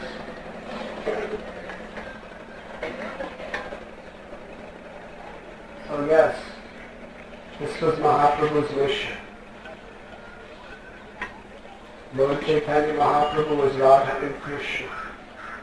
In Krishna's Leela, Vrindavan was restricted to very few, very, very confidential associates. But Sri Chaitanya Mahaprabhu has come with the Panchatattva to break open the storehouse of love of God, to taste the contents, and to distribute it profusely. And that was the work of the six Goswamis. Gradually, after the six Goswamis left, there was a massive Muslim invasion by Aurangzeb. Terrified the devotees. Many of the deities had to be hidden. Many had to be transported to Radhakund and Kamyaban and ultimately Jaipur, Natdwar and Karoli. Many of the temples were destroyed.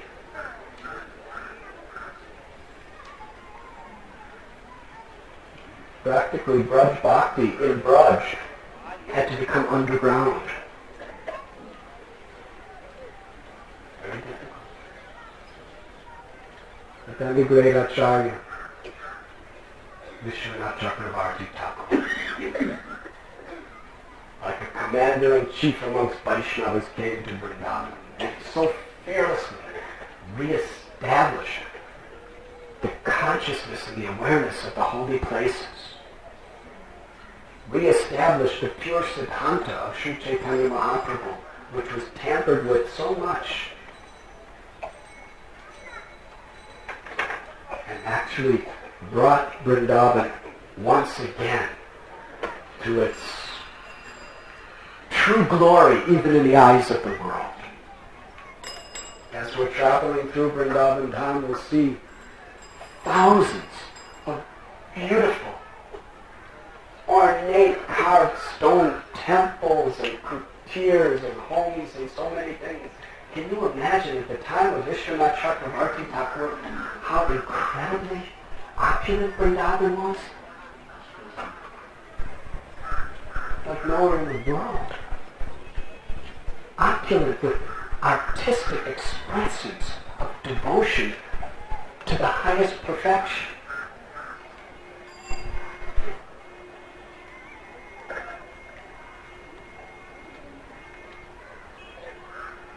And by Vishwanath Chakravarti Thakur's love, so many people were coming by the hundreds and thousands to see Vrindavan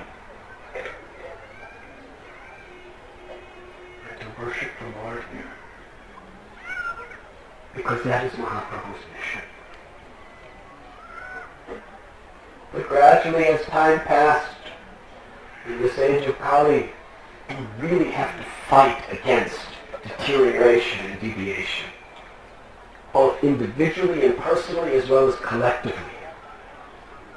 Because in Kali Yuga, the current is toward deterioration of anything good. You have to fight and swim against that current with great determination. And that's what our acharyas have done.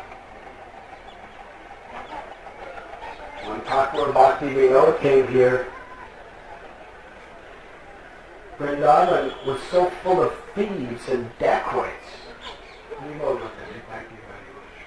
Hare Krishna. What do you mean?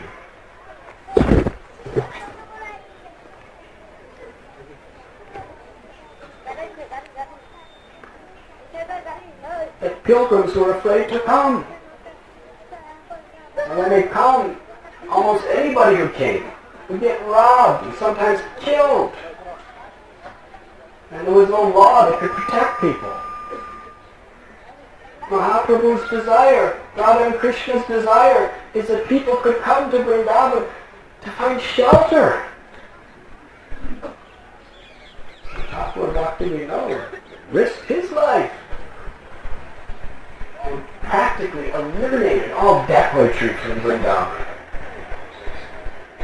He worked with the government, thus allowing pilgrims and faithful devotees to come to become spiritually restored, enlivened by the supremely sanctified atmosphere of Braj.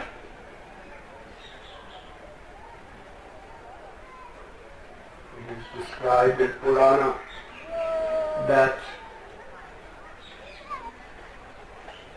visiting holy place in Vrindavan, one gets more benefit than visiting all the holy places in the universal creation. In fact, Varaha Purana, Lord Varahadev told like this. He said, people are not intelligent to go to any other holy place when they could come to Mathura and Vrindavan. It is the supreme of all holy places. There's no need to go anywhere else.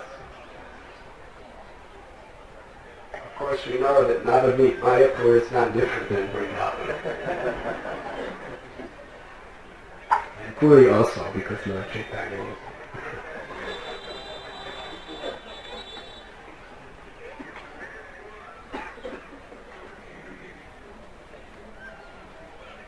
Bhakti Siddhanta Saraswati Thakur, the son of Bhakti Vinod,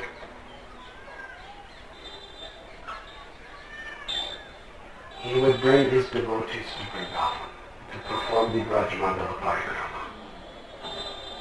Thousands and thousands of devotees. And they would go through the 12 forests. And Srila Srila Bhaktisiddhanta Saraswati Thakur, he was very, very powerful in that he could not tolerate any deviation from genuine, honest, and pure devotional service.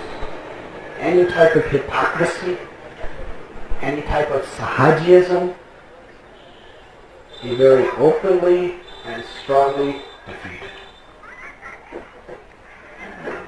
He even attacked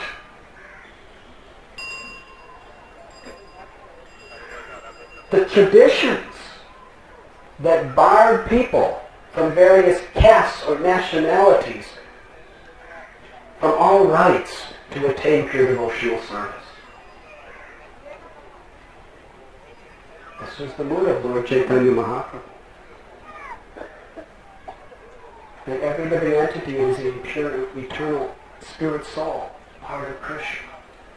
And every living entity has the capacity to awaken their pure unalloyed love. It is not a matter of being Brahmin or being a Goswami caste. It is not a matter of being a particular color or a particular sex or a particular anything material. This is mercy. And because he did this, his life was threatened on many occasions. But he never backed off. Bhaktisiddhanta Saraswati Thakur, through his Gaudiya Math, brought millions of people to Vrindavan.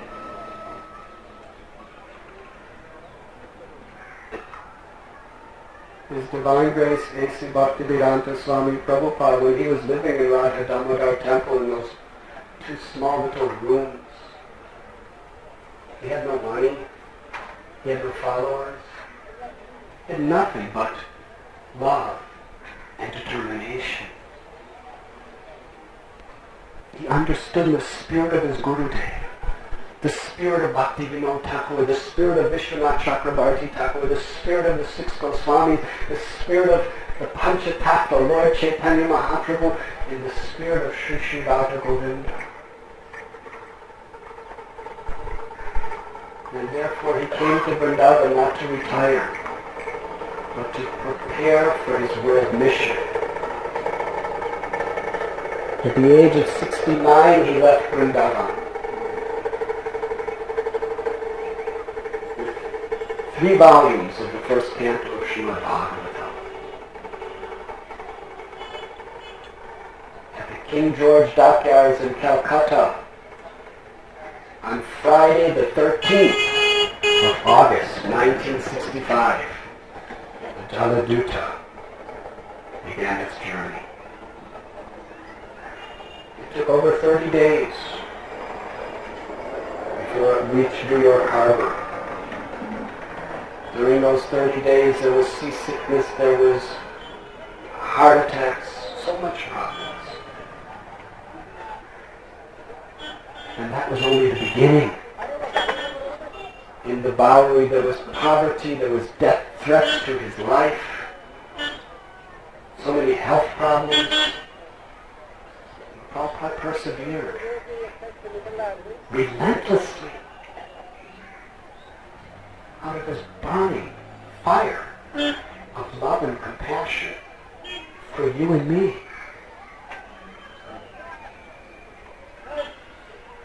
And in 1971, November, he came for the first time with a group of devotees back to Vrindavan.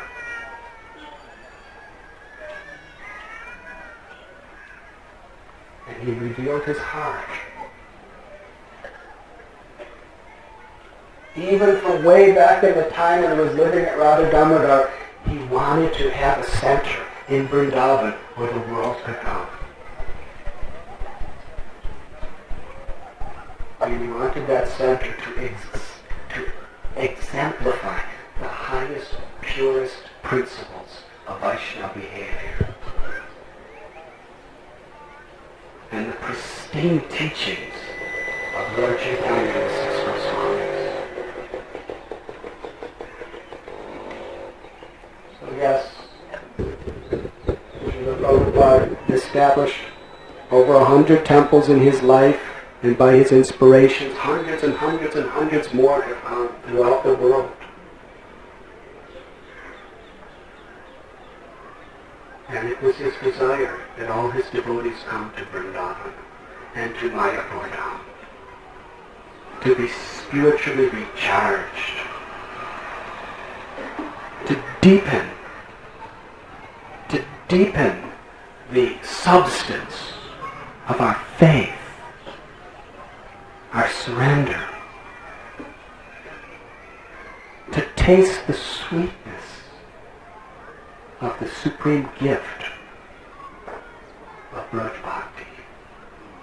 That is what Prabhupada did. When Prabhupada was asked, what is our qualification? He said, you have no qualification. I made your qualification. It was his sacrifice that made our qualification. And it is by his love, or let us say, Shri Radha Shyam Sundar, Krishna Balaram's love, manifesting through parampara via Srila Prabhupada's love, that we are all gathered here together to begin our Vrindavan Yatra. Let us be very grateful. Because a grateful heart is a heart in which the seed of bhakti can grow in a very pleasing way.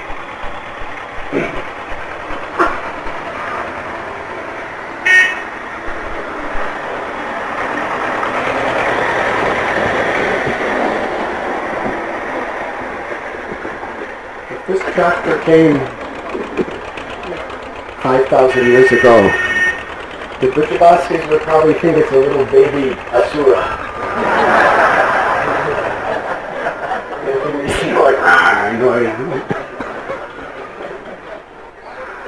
Krishna, Krishna, Mahava, Krishna Sevas, it's Chakra Asura.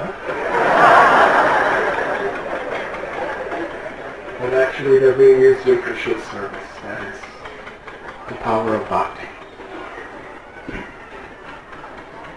So while we are here for the next 2 weeks, please let us utilize every moment in such a way that we will not only experience the highest benefits, but inspire the same in all of our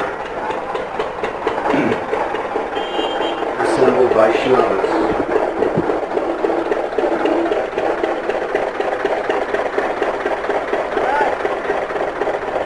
During our time in Vrindavan, let us be very conscious, very, very conscious of every moment's opportunity and the mercy that is within.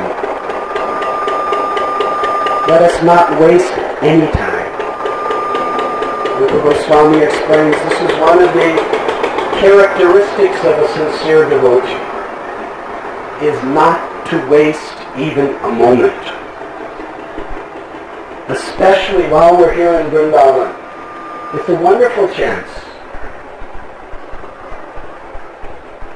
Leave your cell phones back at Fogla Ashram or wherever you're staying.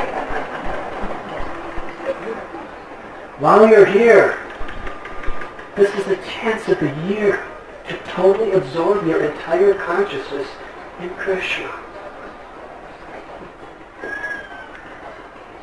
We don't have any pressing issues. Our family concerns, our occupational concerns, our domestic concerns. Leave them behind. Here we're following in the footsteps of the 6 Goswamis.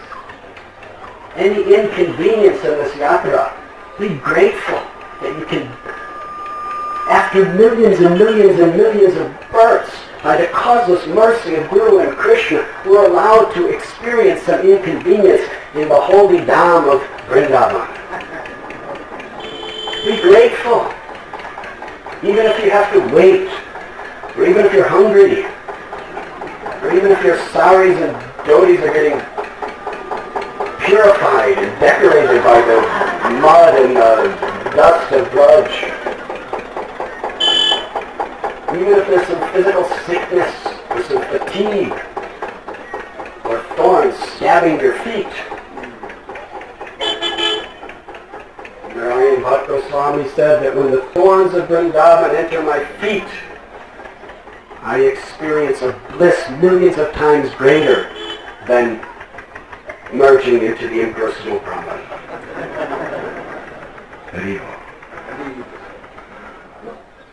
So adjust your consciousness in such a way that every moment, don't speak prajalpa, unnecessary material talk. We shouldn't ever speak it our whole life, but at least let's establish a foundation for that here in Vrindavan. No criticism, no politics. And really try to adopt the mood of Mahaprabhu. Gopi Bharatur Pada Kamalayona Dasa Dasa Dasa Anudas. Actually, this is following in the footsteps of the residents of Vrindavan. Everyone is the servant of the servant of the servant of Sri Radharani. To be the servant of the servant of the servant of the Lord is the highest aspiration. So let us put everyone else in front. When we're at Krishna Balaram temple, so many senior people, disciples of Prabhupada, brothers of Prabhupada may come, so many senior people, we don't know who they are. So don't just dash to the front and crush people.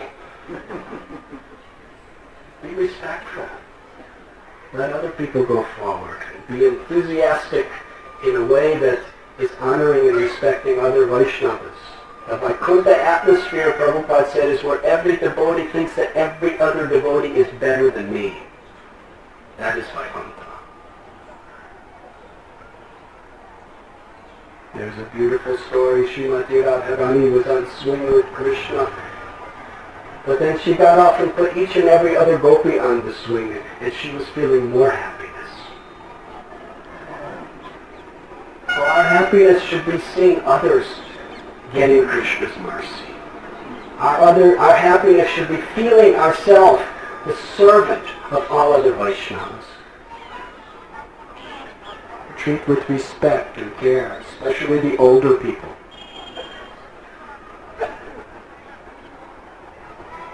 And everyone.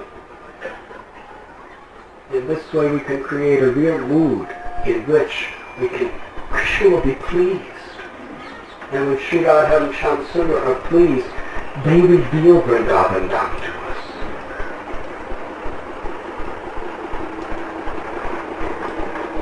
We are now sitting in the holy Kaliya Ghat.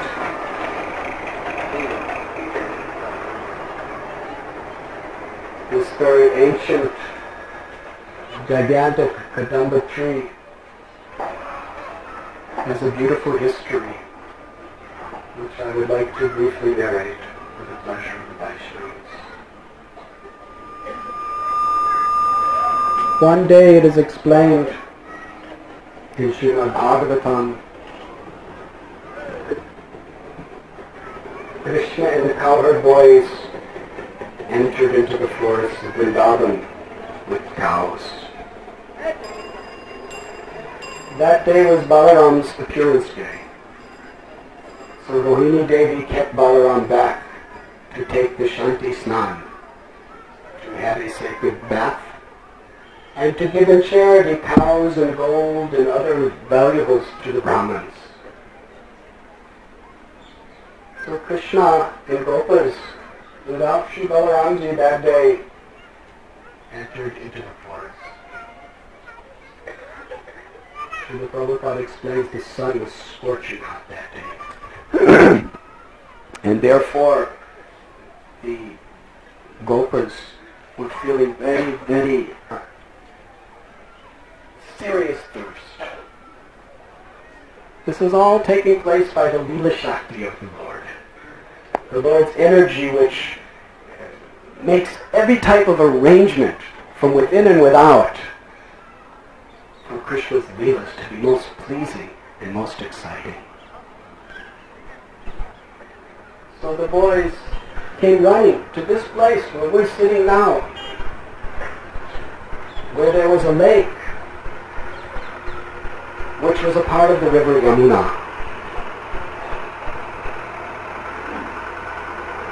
And they came with their cows, and Krishna was left behind by the Leela Shakti, by Krishna's pastime potency. The boys just neglected Krishna. They just ran forward to drink the water. And because of the severe poison of the water, immediately every gopa and every cow fell dead.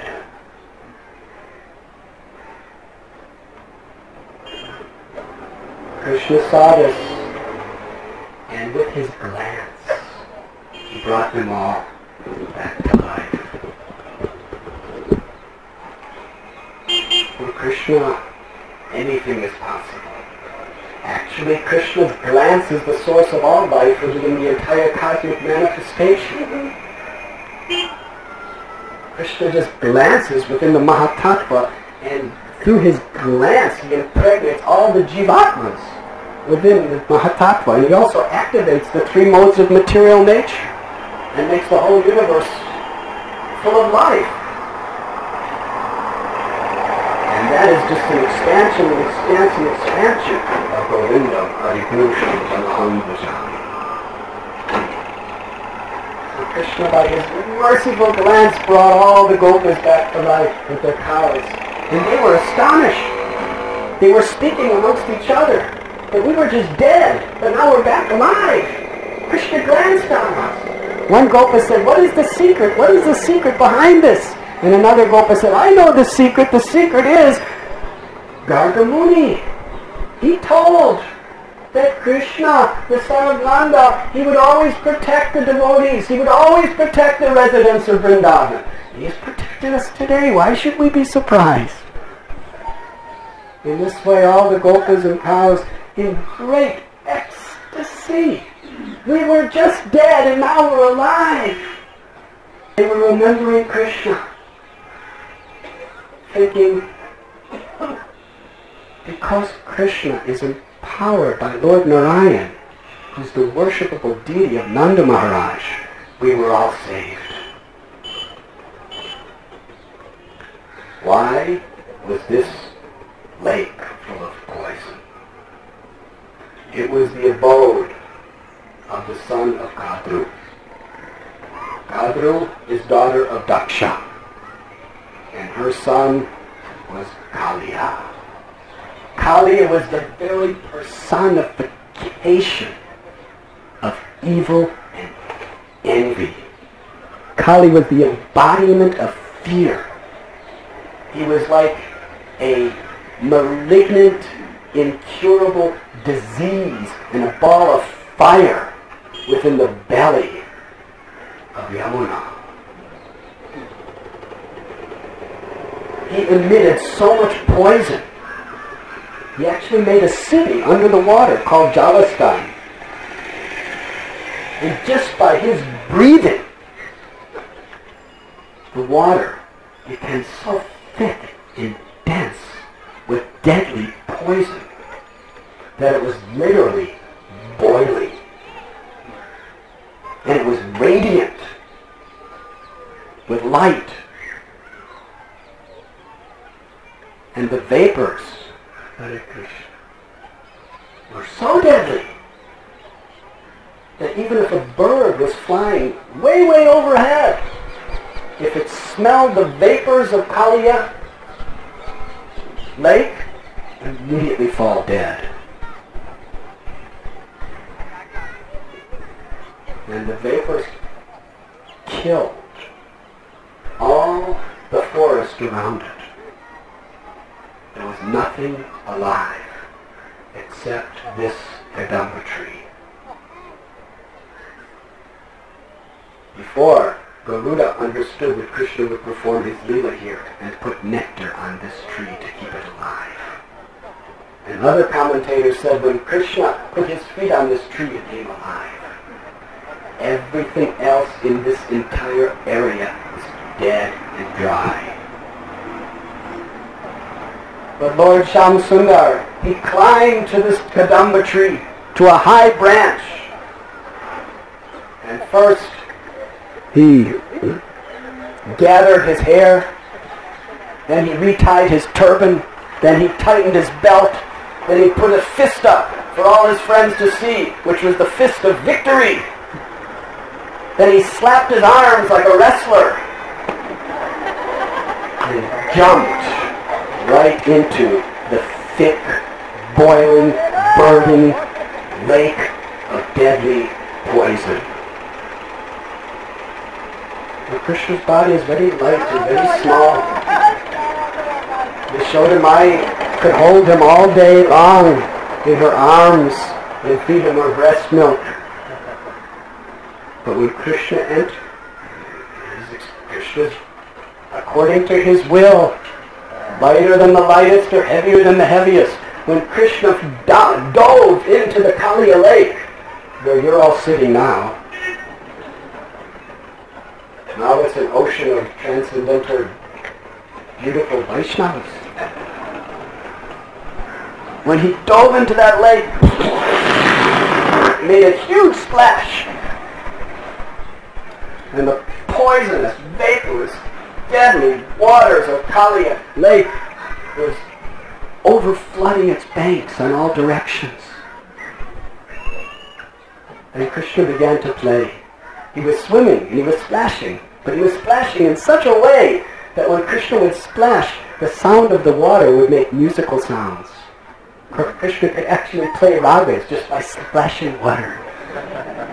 And he was smiling and having such nice fun in these deadly, thick, poisonous waters of Kaliya Ghat. Then he began to churn his arms, and as he was churning the water by moving his arms in circles. It made a roaring sound, which was heard by Kaliya way, way deep down below. When Kaliya heard this, he was infuriated. No one dared to enter his lake. Kaliya emerged from the pit of poison. And he gazed upon Krishna. He saw Krishna was so beautiful. He had peacock feather and beautiful forest flowers decorating him. He was smiling very sweetly with lotus-like eyes. He was gazing lovingly upon Kaliya. Even though Kaliya saw the sweet beauty of Krishna directly, because of his offenses and his enviousness, instead of his heart melting, he became angry as fire. He gazed upon Krishna with eyes that blazed red like blood. He plunged at Krishna and bit him right in the chest. Then Kaliya wrapped his deadly, powerful coils around Krishna's delicate, soft body and squeezed. When the gopas and cows saw Krishna apparently helplessly within the coils of Kaliya, they fell to the ground. Fell to the ground again and again and again. They were weeping and crying and piteously calling out, "We cannot bear to live! We cannot bear to live!" It is explained that the cows, seeing Krishna in this condition, were in such a piteous state of consciousness that profuse tears were pouring from their eyes, but because of their anguish, the tears were drying up immediately. Yes, the gopas could not tolerate seeing the supreme and exclusive object of all of their love and life in such a helpless condition, crying and crying and crying piteously. They stood like statues on the banks of Yamuna. At that time, 3 types of inauspicious omens manifested. In the earth, in the sky, and in people's bodies. From the earth, there was earthquakes and high, horrible winds. And the jackals, the lowly jackals, were screaming and howling at the sun. In the sky, there were meteors flying in all directions. And the sun became dull, and the entire sky became smoky. The left side of men's bodies and the right side of women's bodies trembled. When the Brijabasis saw all these inauspicious signs all around them, the first thing that came to their hearts is, Krishna's in danger. Our Gopal is in danger. They all ran out of the village to try to find, where is Krishna? Where is Krishna? Nanda Maharaj was running. Yashodamaya was running. All the elderly Gopas and Gopis were running. It is explained from the oldest people they were running, even to the little babies who didn't even know how to walk yet. They forgot that they didn't know how to walk. They were running. Everyone was running. And they came out and saw the beautiful footprints of Gopal. In Vrindavan, there was an etiquette that everyone followed, even the animals in the jungles, that no one would ever step upon or cover Gopal's footprints, which were marked radiantly with 21 beautiful signs. It was the very treasure of all ornaments for Vrindavan, the footprints of Gopinath. So in great, great fear, anxiety, and anticipation, the Brijabasis, headed by Nanda and Yashoda, were following the footprints of Krishna.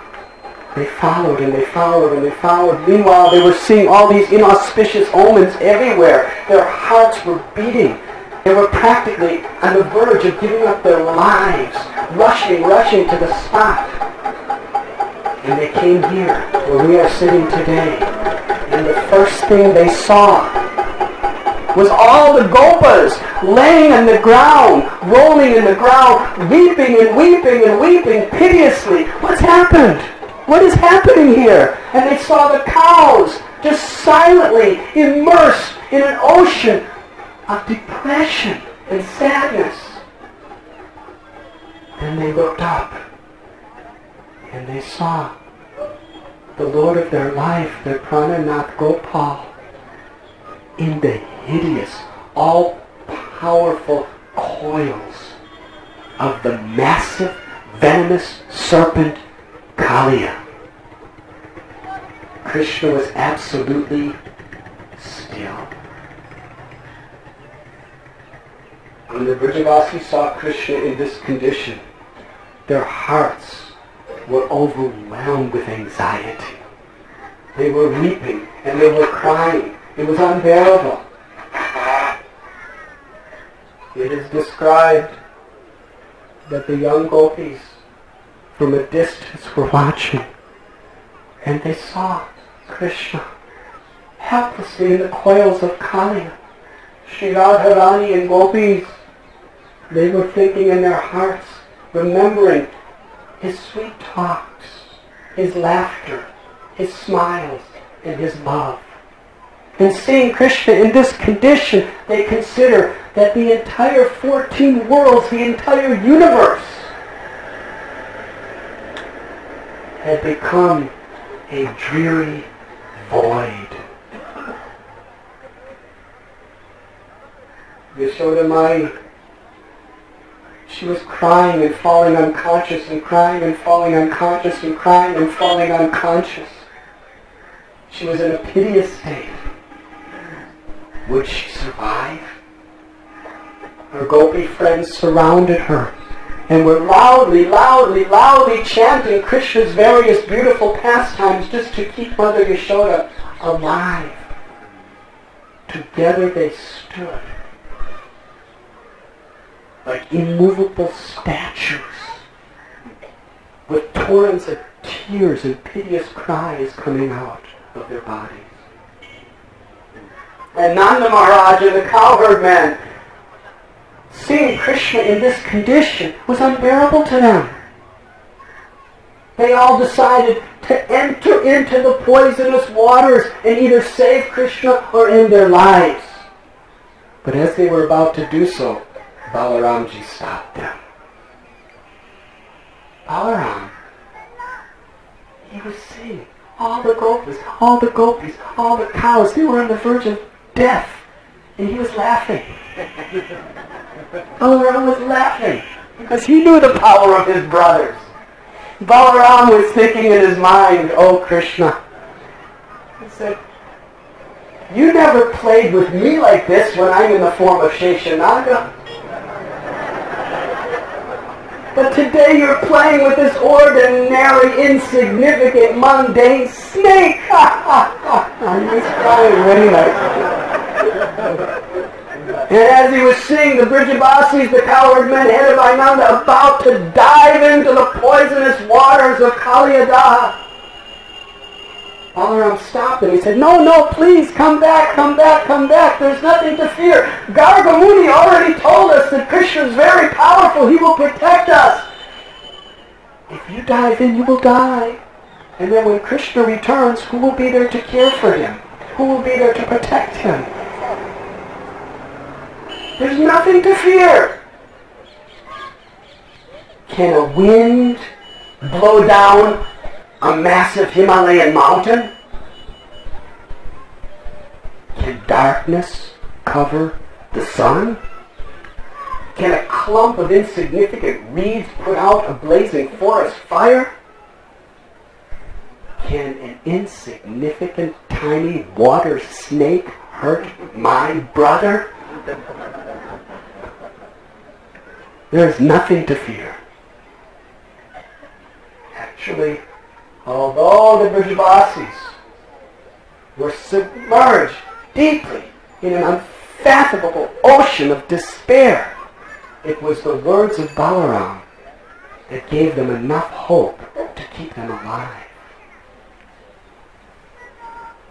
Srila Prabhupada explains that Krishna remained in that condition and kept his devotees in that condition for 2 hours.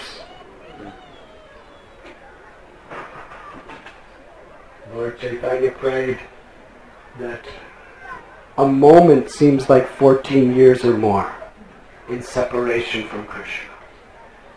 Now if a moment, which is 1/12 of a second, is like 14 years or more, how long is 2 hours in the experience of the gopis and gopis seeing Krishna in that state?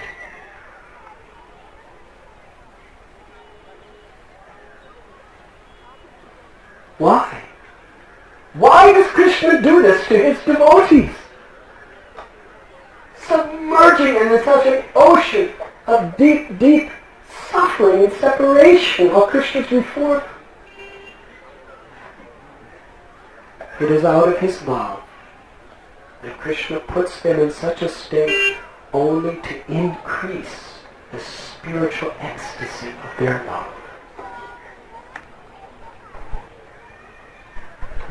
When Krishna saw that his devotees were all on the verge of death, in intense ecstasy of love, Krishna spoke to Kaliya. He said, listen, snake, you've already showed me all of your power. Now, although I'm just a tiny cowherd boy, I'm going to show you some of my power. And then he began to expand his body. And Kali, with all of his strength, was trying to squeeze Krishna to death, and Krishna expanded and squeezed, and Krishna expanded. And ultimately Krishna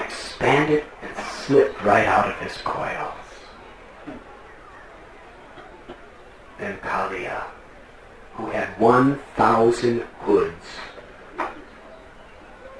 of which 108 of his heads were prominent. He gazed at Krishna. His eyes were like blazing fire. His nostrils were like gigantic pots just brewing poison, with massive vapors of poison flowing from them.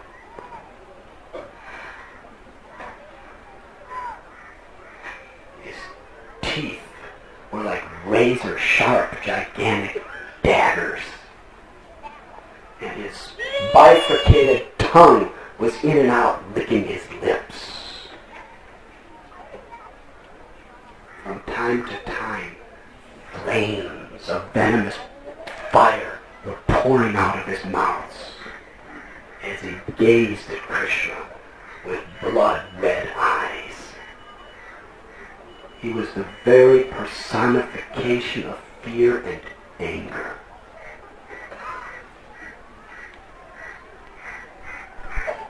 And he attacked Krishna. And Krishna dodged his attack.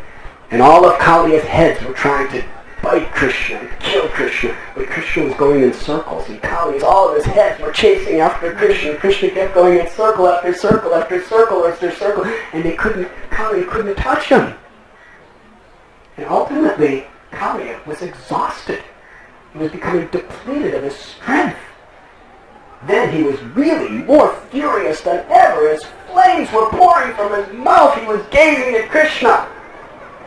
And Krishna, with one hand, pushed one of his heads down and jumped to the top of his head and began to dance.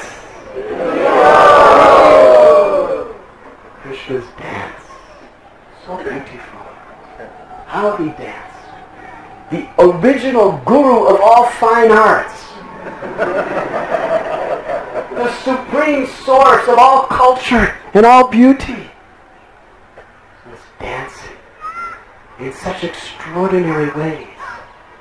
He was performing dance steps that no one in the 14 worlds had ever seen. As he was dancing, the demigods all assembled to watch this most special performance.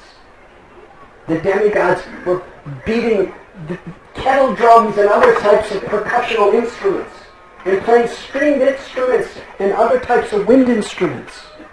And they were playing various ragas. And Krishna, reciprocating, was dancing exactly according to their ragas on the hoods of Kaliya.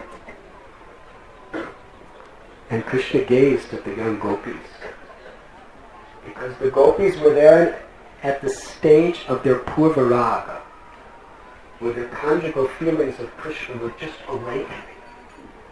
And Krishna was dancing on the hoods of Kaliya, especially for their pleasure. And in his mind he was considering, he was showing the gopis, someday we will be dancing like this on the bank of Jamuna together. As Krishna was dancing, the Gandharvas and the Apsaras of the heavenly planets, who are known for their music and dancing abilities, they were actually studying his movements, trying to learn. But they understood it would be impossible for anyone to dance like this. Krishna was dancing so sweetly, so gracefully. The demigods were playing their instruments and simultaneously showering flowers of malika upon Krishna. Although it appeared so charming, so graceful, and so delicate, Krishna's dance, to Kaliya's hoods, it was like crushing blows with every step. Although Krishna's lotus-like feet are cool and soft, like a tender blue lotus, to Kaliya, they were hot as fire and hard as a thunderbolt. Krishna danced on one hood of Kaliya in such a beautiful, attractive and artistic way. Kaliya's head was being crushed and smashed until it literally broken and collapsed. And then Krishna would jump on the next head. And he danced on each of Kaliya's 108 main hoods in this way. And Kali was struggling and striving to somehow to fight Krishna or hit Krishna or do something to Krishna. But Krishna was dancing. And his beautiful lotus-like feet were reflecting the brilliance of the jewels on Kaliya's heads, which made a more attractive feature to his beautiful performance. Ultimately, Kaliya's heads were being broken. One by one, his hoods were collapsing. He was breathing very heavy. Soon, he started vomiting fire. And then, he was so exhausted from all of his hoods, he was vomiting poison. All the poisons in his heart, all the envy in his heart in the form of poisons were just gushing and gushing and gushing out of his mouth. But yet it was a beautiful scene. Does it sound beautiful to you? Because Krishna was in the center of this incredible, spectacular extravaganza. It appeared that his vomit of deadly, hideous poison were offerings of flowers to Krishna as he was dancing. And when all the poison in all of Kaliya's body was exhausted, he started to vomit blood, and more blood, and more blood. Kaliya was on the verge of death, and Krishna was still smiling, dancing, to the pleasure of all the gopas and gopis.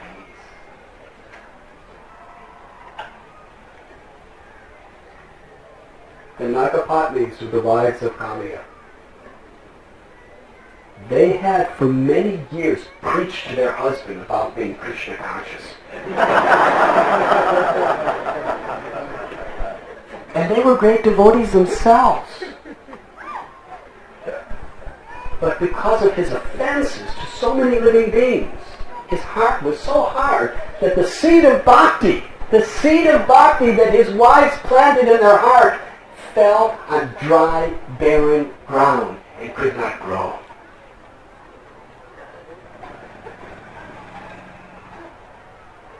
As Kaliya was vomiting blood, the Nagapatnis were praying to Krishna, "Let our husband die! Grant us the good fortune of becoming widows!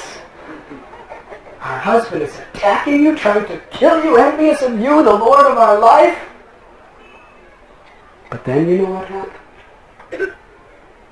That seed of devotion that was planted in his barren heart, it began to grow.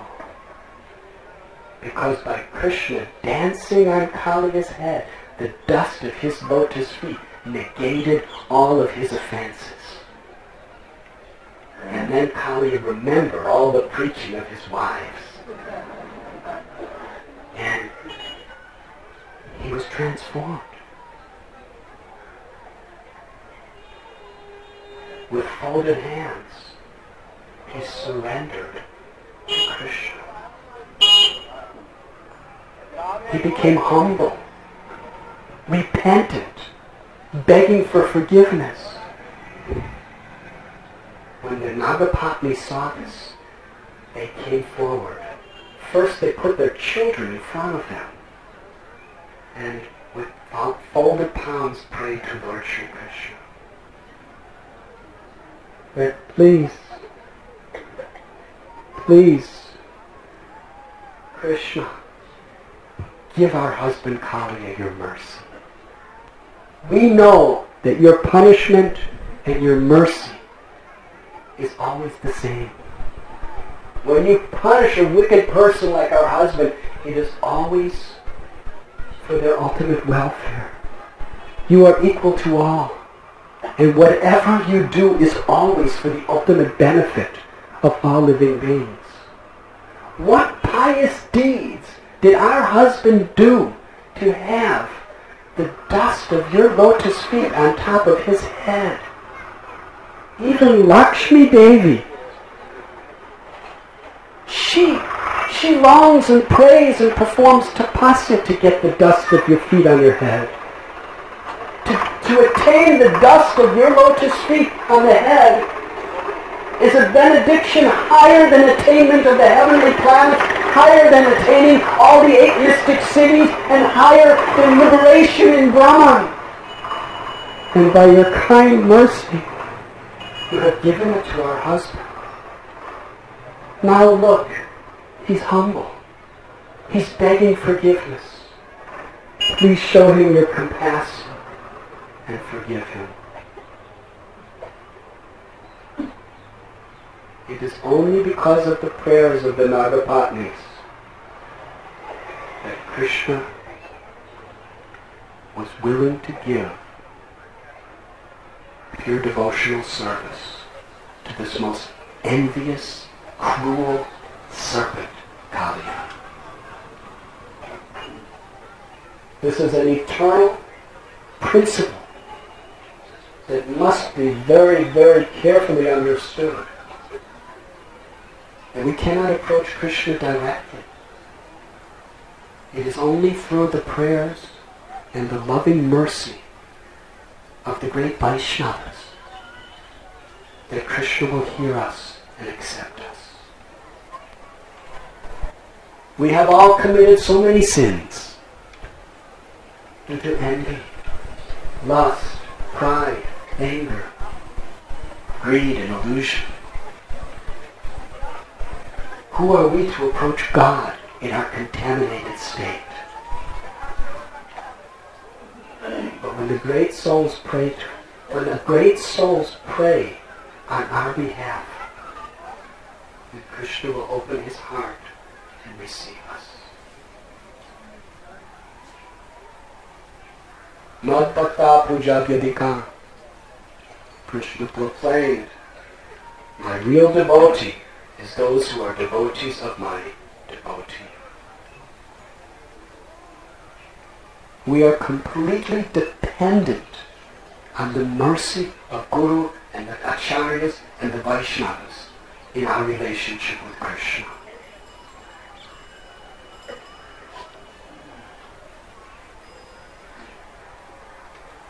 Because of the Nagapatni's desire, Krishna was willing to hear the prayer of Kaliya. Kaliya, with folded hands and tears of affection in his eyes, surrendered to Krishna. That my birth as a venomous snake is naturally envious. It is my conditioning. Please forgive me, Krishna. And then essentially, Kaliya, who listened carefully to the prayers of his wives, practically repeated the same prayers to Krishna, but from his own heart. And Krishna accepted him.